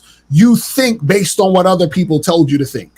So now you're making a decision on your life based on what somebody else said, but you've never thought about it or thought it through. So then what happens is that you could be fucking up a situation that could benefit you because you've been listening to someone else versus listening to yourself. So again, there's no right or wrong answer to whether this person should wife this woman or not. But the question would be, if you do want to wife that woman, why? If you don't, why? Do you see what I'm saying? And that will show you and reveal to you what the actual reason is. You see what I'm saying? And the thing is that a lot of times if your reason is, you know, I should say all the time, if your reason is rooted in fear and insecurity and bullshit, right? That's not a good reason. And actually you are not even prepared to be a husband if that's your mentality in the first place. But that's a whole nother story. You feel what I'm saying? But, you know, so you guys can't think surface level. So shout out to Steve. You can't be a surface dweller. Facts. You see what I'm saying? That's what happens. That's what motherfuckers be on that surface dweller shit. Is there any merit? So this says, does the vetting process start from the moment you start talking to her or sleep together? No, the vetting process starts as soon as you are interested in interacting with the woman. You see what I'm saying? So if you see a chick and you understand what I'm saying? We didn't catch that last part. No, I was saying if you see a chick and as soon as you say hi and start conversing, it's already started. It's already started. All right. So 773, you're on live with Lakari Miles. Name, age, city, and where did you send your support for the show? My name is Michael. I'm from Montana. I'm 30 years old. Okay. I sent it to Mr. Locario. It says iTax Media on PayPal. Is that right? I got you. Appreciate it. Yes, sir. So what's going on? So I called in a couple days ago to Steve, and he said that when I called in, my voice sounded very unconfident, and I was thinking for the last couple of days why. And my question to you is, how can you maintain a perfect level of confidence all the time when you're always going to be a student and you're being humbled every day at work and in life? What? What's your strategy to become to maintain that level of confidence? So you said you're being humbled at work. What do you mean by that? So, in my line of work, there's no room for error, and every day, there's you can make mistakes really easily. Uh-huh. and sometimes you have like conflicting opinions between you and, you know, another colleague or something. And sometimes they might be right, sometimes you might be right, but you're never always right. And so you're always kind of like, for me, when I go to work, I'm always kind of walking, kind of like dipping my toes and like, what's the phrase? Like walking on eggshells. Right. So let me ask you a question real quick. Can you be wrong and be confident? I think yes, you can. Okay, so what does it matter if you're wrong about something or y'all don't agree on a certain thing or whatever? What does that have to do with your confidence?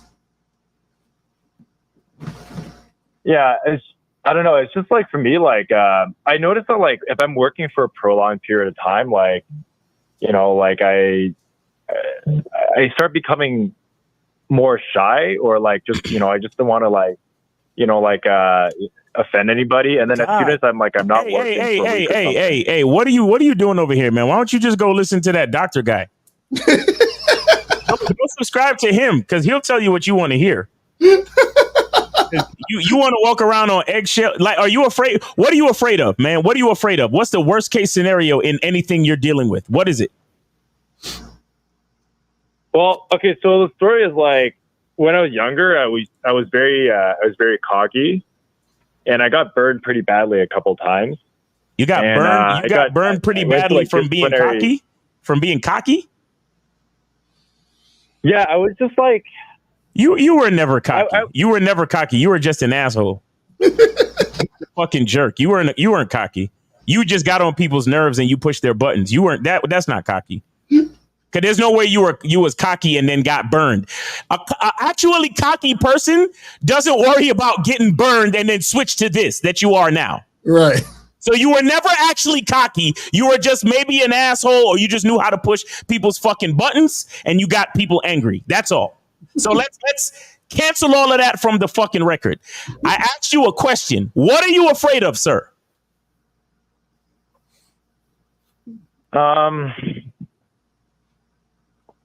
I guess I'm just afraid of being wrong, and then I guess people, like laughing at me. Oh, so wait, so basically, so you're concerned about what people think. That's the thing. Wait, caller. What's the difference between some people laughing at you and these digital people laughing at you? What's the difference? I mean, there's no difference, you know. Like, I mean, like nowadays, like it depends on who it is, right? Like, if it's just like some strangers, I don't really care about it because I know who I am and I know what I'm capable of. Oh, but if it's people that know you, then it means something different, huh? Yeah, if it's like, you know, I mean, the other day, I kind of yelled at my director because he was just being like an asshole. So, I mean, it took me a while for me to kind of blow up at him, and I was right. I know I was right, you know. But I mean, I tolerated it for like 2 years, you know. I think everyone else has, and I was just like, and everybody at work has just been kind of keeping their head low, and no one wants to like push anybody, no one wants to get fired, right? Right. But, and so I guess one thing that when I was in training that my supervisor taught me, he's like, it's always good to keep a good relationship with everyone at work. You know, it's just like, whether you're wrong, whether you're right, just keep a smile on your face. Like, you know, and it's just so weird because for me, for whatever reason, for me, I feel like it only happens when I'm working for an extended period of time. As soon as I'm out, if I stop working for a day or if I'm partying for a week, like I turn into a completely different person. But as Steve told me a couple of days ago, he's like, there's no way, like you can't just turn a switch on and off. Like, exactly. You're That's either what I'm alive saying. or you're not. That's what I'm saying. No. You don't know who you are, bro. How old are you again? I'm 30. You're 30. You don't know who you are, bro. You don't know who the fuck you are, because the fact that you allow different environments and different situations to change your perception of yourself. Just like how you said, when I was younger, I was really cocky. No, you weren't. No, you weren't. You are afraid. You are fucking afraid. Now, let me ask you: are you afraid of losing your job? Are you afraid of losing your job?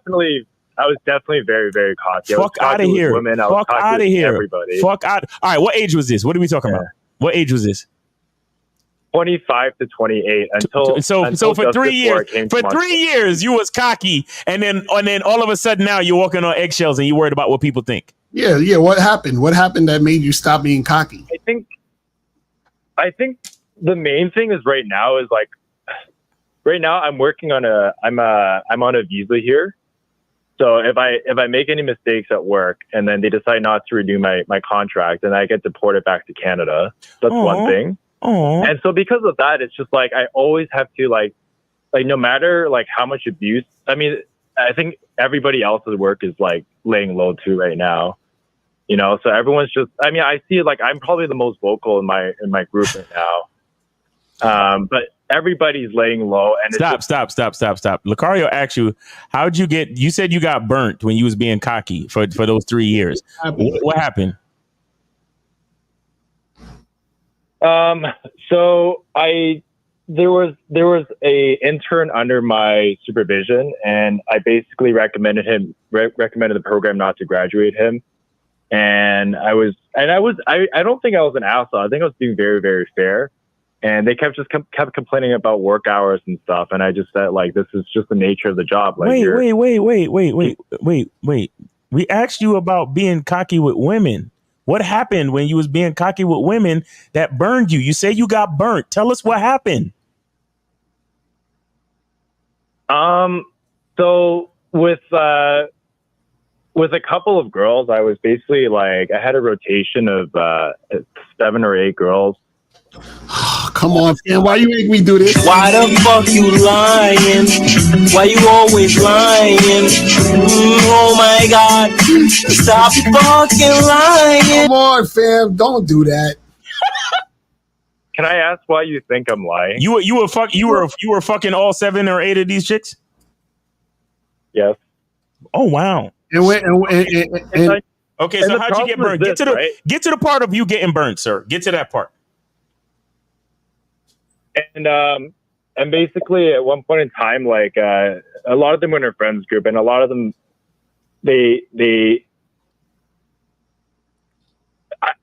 so I organized like trains on girls. I was like prostitute. I wasn't really prostituting them out, but like I was telling girls like, if you love me, you're gonna fuck my friend, like that kind of shit. And eventually word got out, and there was 2 girls in my group who were kind of like at the top bunker, I guess top. I don't know what you call it. Like, get to the part of where you got burnt. Get to the part of where you got fucking burnt. And so they found out, and they basically, it was not good for my friends group, and so the friends group kind of like disbanded, and we split into 2 groups after that. Oh, caller. So I get what you're saying, but it's not for me. It's not an issue with me with women. It's not. I'm not asking. My confidence level is. It's between like going from work to going between everyday life. Like when I talked to Steve 2 days ago, it had nothing to do with women. Like he could just help my voice. Caller, hold on. Okay, let's stop for a second. So, what's wrong with going to work and doing your job and going home? What's the issue? There's no issue. I mean, right now, like, granted, like, I'm a little burnt out. Like, I go to work, then I have, like, a side hustle that I'm doing, and I'm working out. Caller, this is what I'm saying. What I'm saying is that you're making this an issue about confidence and work.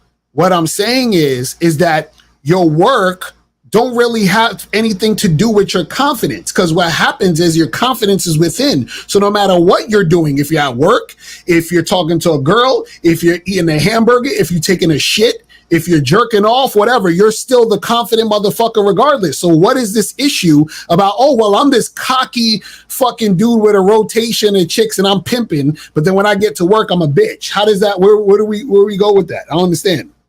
Well, see, that's exactly my question. There's like, and I've noticed this, like, people have pointed this out to me before. It's like there's a switch that flips inside of me, and there shouldn't be. And I agree with Steve 100%. But there's something, I don't know what it is. It's just like at one point in time, I was like, oh, maybe I'm letting my work define my life. And I was just so focused on it all the time that it's kind of like spilling over into my everyday life.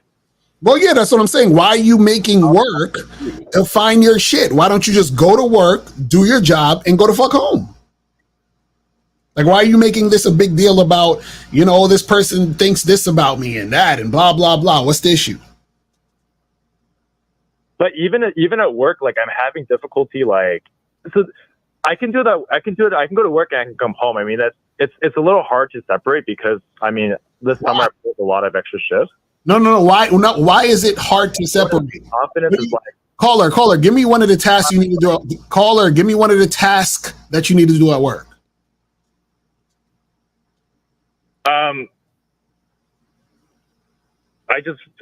Well, I'm a doctor, so I mean, I'm a doctor at a hospital. Okay.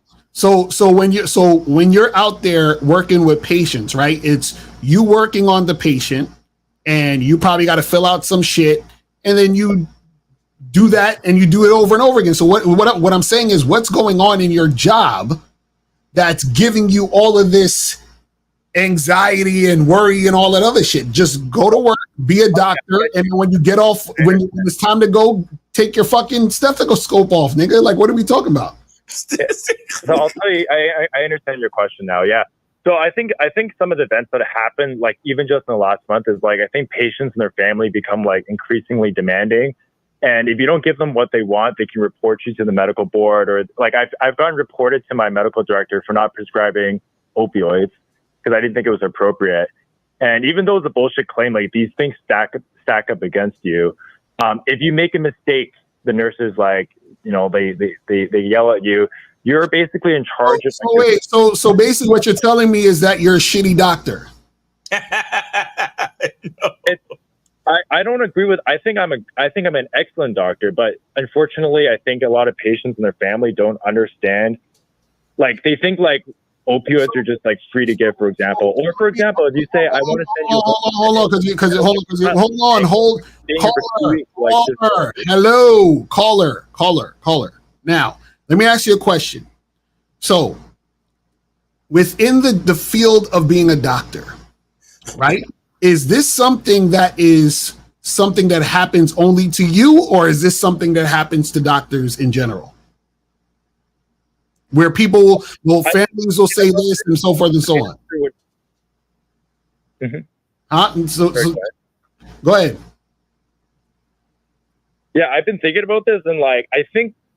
I'm asking a question. I'm saying, caller. What I'm saying is this something specific and unique to you, or has everything you just said, other doctors go through the same thing you're going through? Right. Oh, everybody. Absolutely. I'm probably like one of the better ones.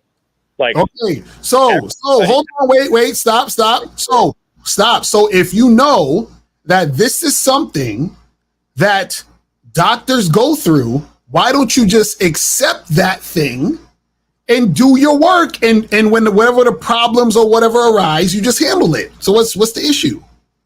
Because if you know this, why are you complaining about what you know is supposed to happen? Mm-hmm. So, you know, growing up, going to med school, going through residency, becoming an attending, you're basically taught to achieve perfection. Like there's no room for failure, right? So anytime, like, whether something bad or good happens, whether if it's a bad outcome, whether or not it's your fault, like, I mean, for me personally, I always blame myself for everything that happened. Like, there's always something that I could have done better. And when you have so many patients in manage a day, like, that weighs on you. Every single patient. Caller, stop, man. Stop. How many years of medical school you at? I already finished. How many years? Yo. From this point on in the conversation, I need you to concisely answer the questions that I ask you, not anything else. How many years of medical school, sir? 6. How many years residency? 3. So in 11 years of studying your craft, you still haven't developed any confidence yet? And you were cocky from 25 to 28? So I am confident in general. Oh God! In general, I would say I'm 80% there, but like there's this last 20% that I can't quite get over. How did you fool? How did you, bro? How did you fool those 7 to 8 chicks to fuck you, bro? Like how? How did you do that?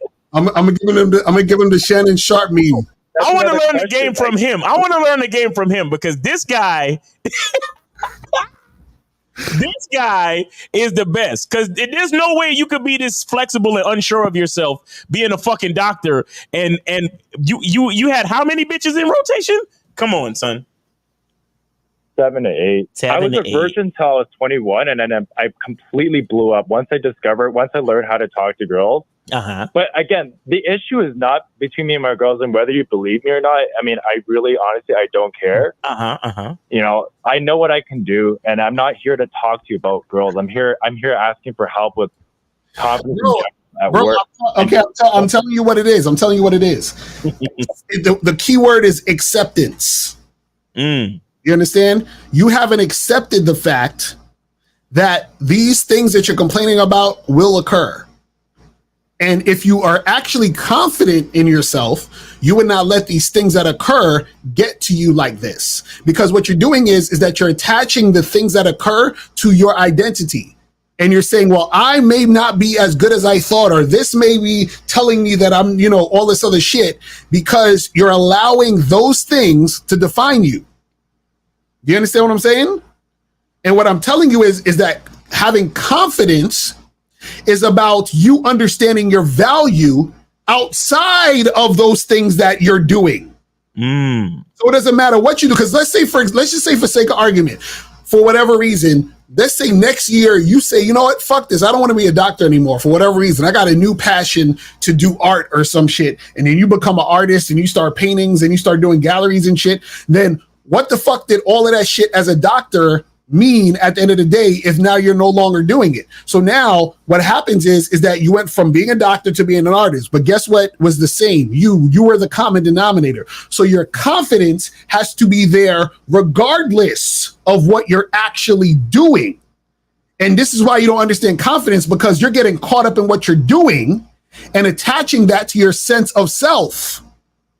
Do you see what I'm saying? That's why you're fucking up. Dang. So what I'm telling you is that you got to make sure that you are separating the confidence from what you're doing. Do you see what I'm saying? That was probably the best answer I've heard. All right, good. I'm glad we could we could help you out with all of these things, man. You know what I'm saying? So, and stop trying to trick these women into giving you into trains and orgies and shit. You know what I'm saying? Hey, caller, on a scale of 1 to 10, how good of a doctor are you? I think Jesus Christ. I would give myself an 8. An 8? There's always room to improve. You can spend more time with patients. I'm not knowledge-wise. I mean, you can't know everything, and I'm still starting off my career. But I want to believe that in 10-year time with enough experience, I can probably hit like a 9. I would never. It's hard to give anybody a 10, right? Really? You can't be perfect in that. Right? I think so. There's no such thing as perfection in medicine. I've seen the most. I mean, just last month we had a surgeon who was 65 years old. He took out the wrong. He took out the wrong adrenal gland. It's my God! Mistakes happen, right? So it's not these things. Listen, I'm a doctor for him, and you wouldn't believe the stories. Like it's just Listen, caller, I want you to listen to this real quick before you go. Don't know accidents happen with motherfuckers that got game. You just need to step up your game, man. Fuck out of here. He didn't hear that. It said that don't know accidents happen with motherfuckers that got game. Exactly. Mm-hmm. So what that means to say is that when you truly understand who you are, when you know who you are, it's very hard for accidents to happen. Okay. So that's why I asked you how many years of school you've been in, because I'm trying to figure out, if you're not confident by now, then what was it all for? You know, if you're not confident in what you do by now, then what was it all for? Right. You know, you talk about walking around on eggshells and you got to prove something to a supervisor. Nigga, once the fucking doctor goes behind my name, I don't have to prove nothing to none of you motherfuckers. Right. Exactly. And now, mind you, I'm not totally oblivious. I know that things change and you got to keep abreast of medicine and pharmaceuticals and where the industry's going and so on and so forth. And you got to continue to educate yourself. We can't know everything. Yes, I agree. But for me to sit here and to think less of myself, or to think, oh my God, I got to walk on eggshells because I don't want to make any mistakes because they might deport me back to Canada if I lose my visa. Oh my God. Like, what the fuck is it all for if I'm living in fear? Exactly. If I'm sitting here being fearful, then why the fuck should anybody come to me to want me to be their fucking doctor when I'm scared shitless myself? Exactly.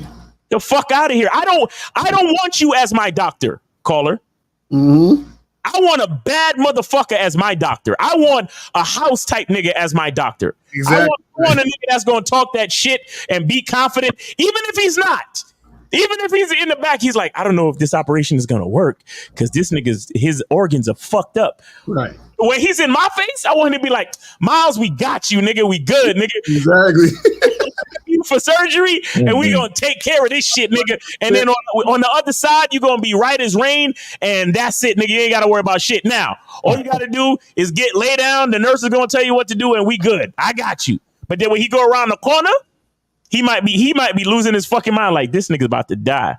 Like, send me Doogie Howser. You feel what I'm saying?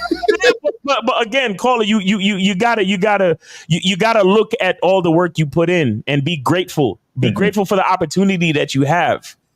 You understand? And and like Lucario said, don't put your confidence in the medicine. Put your confidence in you. Mm-hmm. You understand? Right. Because listen. All the medicine and all the knowledge and all the years of medical school and all that stuff, right? All that knowledge is just a tool that you're going to use to enrich who you are. That's it. Mm-hmm. So at the end of the day, it all comes back to you. So the next time somebody asks you, how good of a doctor are you? You'd be like, I'm the best fucking doctor on the planet. I'm the best doctor on the planet. And no one can tell you otherwise. Because like you said, you're not done learning. You're not done learning. So who's there to say that if you're not the best doctor on the planet now, that at one point in time you can't be? And if time is all relative, then why not just embrace being the best doctor in the world right now? Right. I want to add on to that if we have time. Actually, we don't have time. We don't have time, but call back on the Real Game No Theory show on Sunday. All right. Yeah. Hey, I appreciate you guys. That was a really good answer you guys gave me. Thank you man. So much. Appreciate you too, man. Keep saving lives, man. We appreciate you.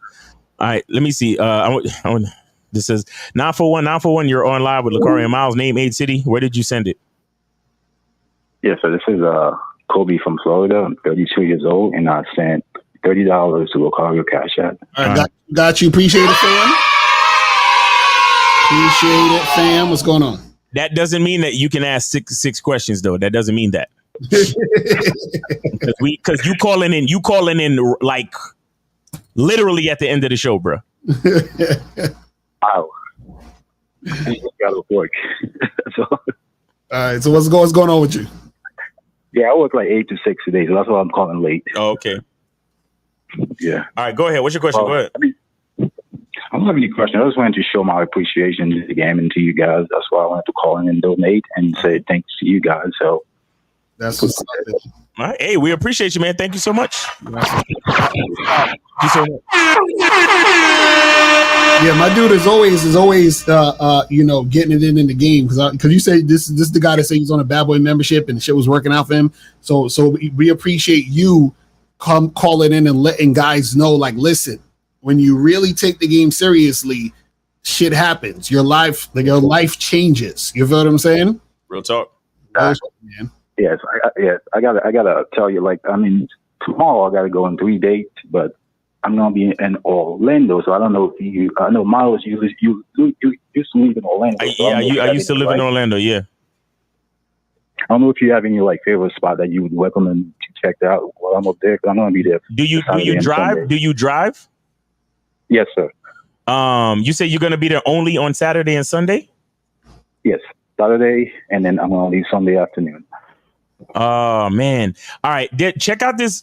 It's not in downtown Orlando, but check out this place called Jazz Tastings. Jazz Tastings. Okay. Write it down. Jazz Tastings. Right. Check out this place called Jazz Tasting. They do live music. You're gonna want to call ahead and see if they have any shows Saturday, and you might need to make a reservation. You want to call them now, actually. You want to call them tonight because it's already Friday. Because you going there this weekend, right? Yes, I'm gonna leave tomorrow morning and come back Sunday afternoon. Yes. Okay, but see, the thing is, these are first dates. Yes, I mean, one of the girls, she went to come straight to my house. I'm like, hey, we gotta meet up first, then and then see how the vibes go, and then go from there. I'm not gonna have a chick just come straight to my house, Yeah, but check out that place, Jazz Tastings. Jazz Tastings is the type of place that you could bring her to after you catch the vibe, and it's a good vibe, and you want to just change the scenery and go to someplace else that's nice, and before you get to the crib. But other than that, downtown area is cool. International Drive is always cool, like just to walk around and shit. Because International Drive, that's where all the tourist people go. You know what I'm saying? All right. Yeah. So International Drive, you got the main downtown area, like is literally, if I'm not mistaken, it's called Main Street. Okay. Oh, you know where it is? Downtown Corona Cigar Bar. Corona Cigar Bar. Oh, okay. Yeah. Right. So downtown you have Corona. Me and Lucario used to chill around there and pick up mad broads. So Corona Cigar Bar in the downtown location. There are other locations. There's like 2 other locations, but you want to go to the one downtown, right? And in that area, you could walk around. You could go in a cigar bar. You could get a drink. You could smoke a cigar if the girl you're with fucks with cigars or whatever. And it's really nice because they have the air conditioning. So even when you blow and smoke, it's not gonna like linger in the air. It smells good in there. You get what I'm saying? So check out that place. And there's a bunch of places in that area. Check out Jazz Tastings and yeah, you should be good from there. Oh, and International Drive. Between those 3 places, you should be good. But remember, Jazz Tastings is the second location if the vibe is good. Do you understand what I'm saying? Thank you. Yeah, Jazz Tastings. A bitch got to earn Jazz Tastings. Yes, I'm serious. I'm so serious. Yes. But let me tell you something about Jazz Tastings. If you do go to Jazz Tastings, make sure you're ready to smash because that I don't know. I can't tell you what it is about that place, but any female I take to that place gives me the buns every single time. I fucking love that place. I'm telling you, I love that place. But anyway, and make sure you call ahead because it's the type of thing where you got to reserve seats and all that other shit. I mean, it's not super exclusive, but it's the type of thing where things start at a certain time and blah blah blah. So you gotta get your reservations and your tickets or whatever. All right. And one last thing, Lucario. I mean, there's this girl I've been vetting, right? So this is the 11 week this week, and then next week will be 12 weeks. And then I texted the other day. I'm like, hey, listen, I'm gonna go to one of my favorite food spots and grab something to eat. You should come along with me. So I want you to put something sexy on for me so we match, And then she was so excited, bro, and livid. I was like, bro, the shit you guys are saying, bro, absolutely worked, bro. Talking about, I told you, that's exactly what happens. That's exactly what happens. I've been trying to tell y'all. That's exactly how it's supposed to happen. You feel what I'm saying? And the crazy thing is, she lives an hour and 15 minutes away. She was driving from St. Pete, coming to my house once a week, every week for 11 weeks, bro. That's crazy. You see what I'm talking about? See, he had a girl come to his place. And you say she lives an hour and 50 minutes or 15? 15 minutes, hour and 15. 15 minutes away. Yeah. So that's what I'm saying. So she lives over an hour away and she's coming to him consistently. That's what we're talking about with consistent cooperation. Consistent. And when I texted her yesterday, she replied and said, "Oh, finally, we're going on a date. I'm so excited." I'm like, "Oh shit, that's exactly what it looked. All you was saying this whole time." I told you. Yeah, you see. I'm telling you. You see how they behave when you allow them to earn it? Exactly. Exactly. So yeah, she showed me that she was willing to accept the minimum before I can give her the maximum. Exactly. So appreciate you guys. Yo, man, hey, stop calling it, nigga. You giving away too much, nigga. Stop calling it, nigga. Oh my goodness. Great weekend, man. Thank you very much. Hey, appreciate it, brother. Man, hey, appreciate it, man. Happy for you, bro. Be safe though. Be safe. You know, make stay on the I'll clock. definitely You check out her a places. man. You a man, nigga. Stay on the fucking clock. You're valuable. And you got a lot of chicks out there depending on you, man. So make sure you move with a clean heart and you stay on the clock. Watch your surroundings. Be safe out there. Do what you got to do. All right, because you know sometimes when people see a nigga moving through life at a certain pace, they might try to fuck your shit up. So you got to be on point. You understand? Yes, sir. Thank you for taking my call, guys. All right, man. Great weekend. Take it easy, bro. Be safe. All right. Peace. All right. Kill the lines and then questions and then we out. Yes, sir. All right. So let me see what where was we at with the questions. Where was we at? I think this is it. Why do you think the general population doesn't know the actual meaning of game? Well, because the general population are basically having game run on them. You see what I'm saying? So if they don't want people to know the game, because people like us, right? We're not supposed to even be like telling y'all this shit. You understand what I'm saying? Like we're supposed to keep quiet. Like basically, for example, if I meet a girl and I smash the first night, I'm supposed to shut up about that, because if the fact that I'm talking, that's fucking up the whole situation, because now what happens is I'm supposed to keep quiet. Me and that girl's supposed to do what we do, and then she's supposed to go to the guy who's going to take her out on 3 or 4 dates and wine and dine her and all that other shit. That's you see what I'm saying? So the losers are never supposed to find out about guys like us. Exactly right. You know what I'm saying? So that's what it is. Oh man. This says, why when you learn game everybody is coming for you? Well, I mean, the thing you got to understand is that when you really know what you're about and you understand yourself, you understand your value, you're confident, you love yourself, right? You are a representation of what they're not. Now, this is the thing. If they're smart, they will use you as an example of what they can do. If they're stupid and insecure, right, what they're going to do is they're going to hate on you. So they want you to stop so that, you know, the way that you shining doesn't, you know, blind their eyes. You know what I'm saying? So that's basically what it is. It says, what to do if you want to approach a girl and when we eye contact, she look at me with mean mug, like whole face expression change. I always get that. Bruh, just go up to these women and talk to them. That's it. You understand what I'm saying? Like, fuck all of that bullshit. You know what niggas talking about. Right. You're making shit too complicated. Just go up and have a conversation, see what it's really about. Because I don't know personally how I want to date because I don't see 25 my type, but I will approach the 1 or 3 girls I see a day with no problem. Is that a good strategy? No. Again, I tell you guys, listen, don't just approach women who are your type, nigga.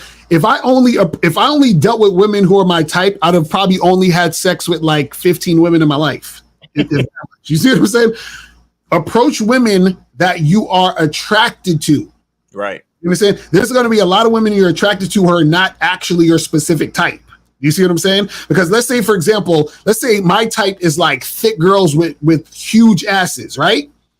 There's going to be girls who are cute who don't have big asses. There's going to be girls who are cute, right, that are slimmer than the thick girls. There are going to be girls that I still think are cute, right, that aren't the exact type of chick that's my type.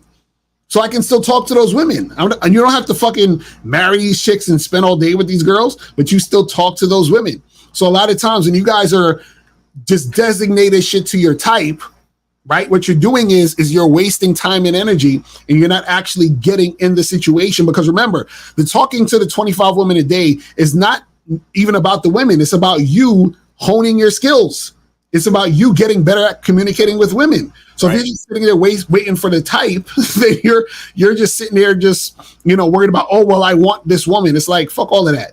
Like, approach girls you're attracted to because you still want to be in the energy of talking to girls you're attracted to, right?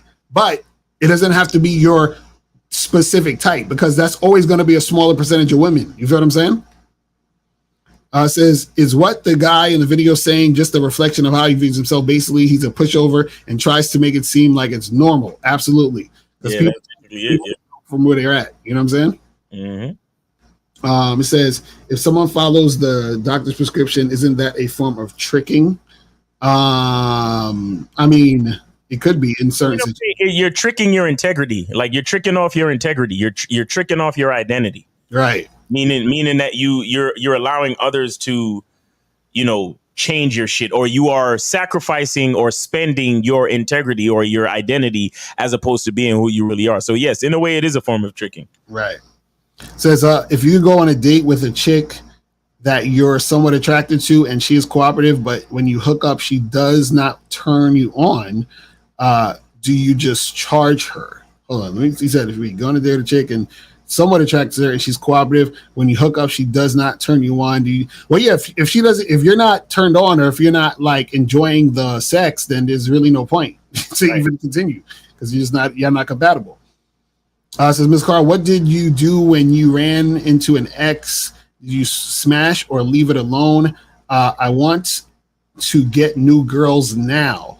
Well, I never really like ran into an ex randomly. You know what I'm saying? But you know what I mean? So, but the thing is that a lot of times what you want to do is you want to leave the situation alone, because you don't want to get caught back into, a lot of you guys, what you'll do is that y'all want to talk to your ex because you really want to get back to with your ex.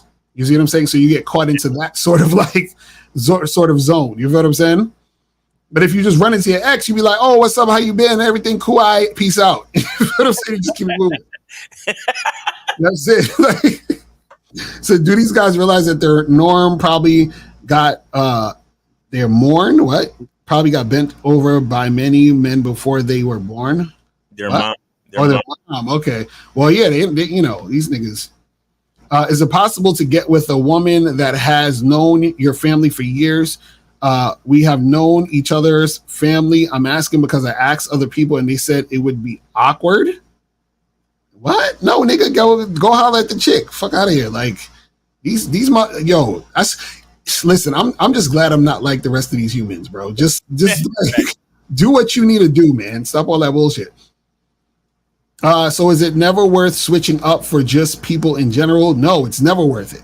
Never. At all. You know what I'm saying? Never. Because again, remember, you're disrespecting yourself. You're disregarding yourself. What makes that other person more special than you that you got to change for them? That makes no sense. Exactly. Fucking crazy. It says, I have to move to my mom's new house she rented. I couldn't pay my rent in my old apartment because I lost one of my jobs. How can I use game to get the job I like so I can get my own place again? Just like you got the first job. You know what I'm saying? Like, you do the same things that you did to acquire the interview, to get the shit, get the shit going and to get hired. Like, you already know what you got to do, fam. All right, last question. What's your thoughts on boasting on yourself in conversation with a woman about how she's going to fall in love with this D? Do y'all think it's best to say none or a little innuendo? No, you can. That's called flirting. You understand what I'm saying? That's called flirting, building sexual tension, being flirtatious. That's always good to do, because then you get the woman to respond to you based on what you're saying. Say what you want to say. That's the key. Exactly. All right, people, that's pretty much it, man. Make sure that you guys check us out tomorrow. You doing a real game? The Man is a Skill Set show. Manhood is a Skill Set show, 1:30 p.m. Eastern time. Shout out to K-Zag. Shout out to J Roman. And then what time you going live? Going on at 5 o'clock tomorrow. LaCar is going live at 5 on Saturday night. Make sure y'all check him out. And then, of course, on Sunday, 12 noon Eastern time, we have the Real Game No Theory show. Shout out to K-Zag, 9250, Steve the Dean, Lucario, and myself, and sometimes Taekwondo and sometimes King Dre. Right. And we appreciate y'all, man. And guys, don't forget, man, I do these lives Monday through Friday. So check me out. Make sure y'all subscribe on my YouTube, and then also follow me on Instagram, because I do a live on YouTube, then I do a live on Instagram back to back in the morning time, Monday through Friday. And that's my community. Shout out to all the cats who do community based, work with their programs and their memberships, well, I'm telling you that's my community. So y'all come check me out, ask me questions, whatever y'all do. We chop up game, and that's what we do. So yeah, man, it's your boy Miles Cunningham, and yeah, man, tell them. Anything else, Lucario?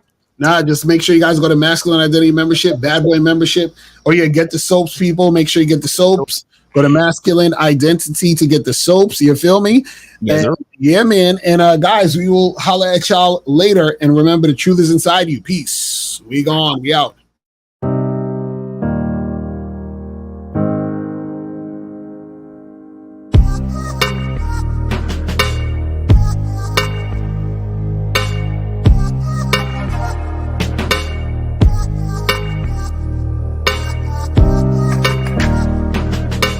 We're here to define what a man is, right? Responsibility creates struggle, struggle creates strength, and strength creates structure.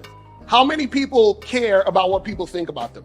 Be honest. As a man, you got to be able to protect not just yourself, but your family. When we talk about being a man, it's your behaviors. But I don't say any of this to brag. I don't say any of this to gloat my life up or I'm better than anybody.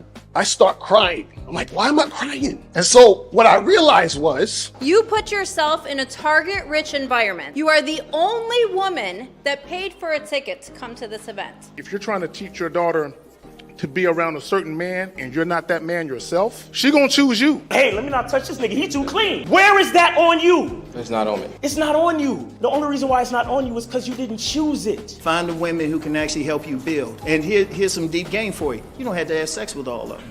Since 2016, I've been following Lucario and Miles. Y'all changed my life. Followed by Uncle Ram. So ever since then, I've been getting a little bit of too much ass at times. You know, as a man, there's a balance to it. Your purpose and pussy. And the heavier your purpose. even if you lose the relationship, you don't lose yourself. And that's the most important part. Ladies and gentlemen,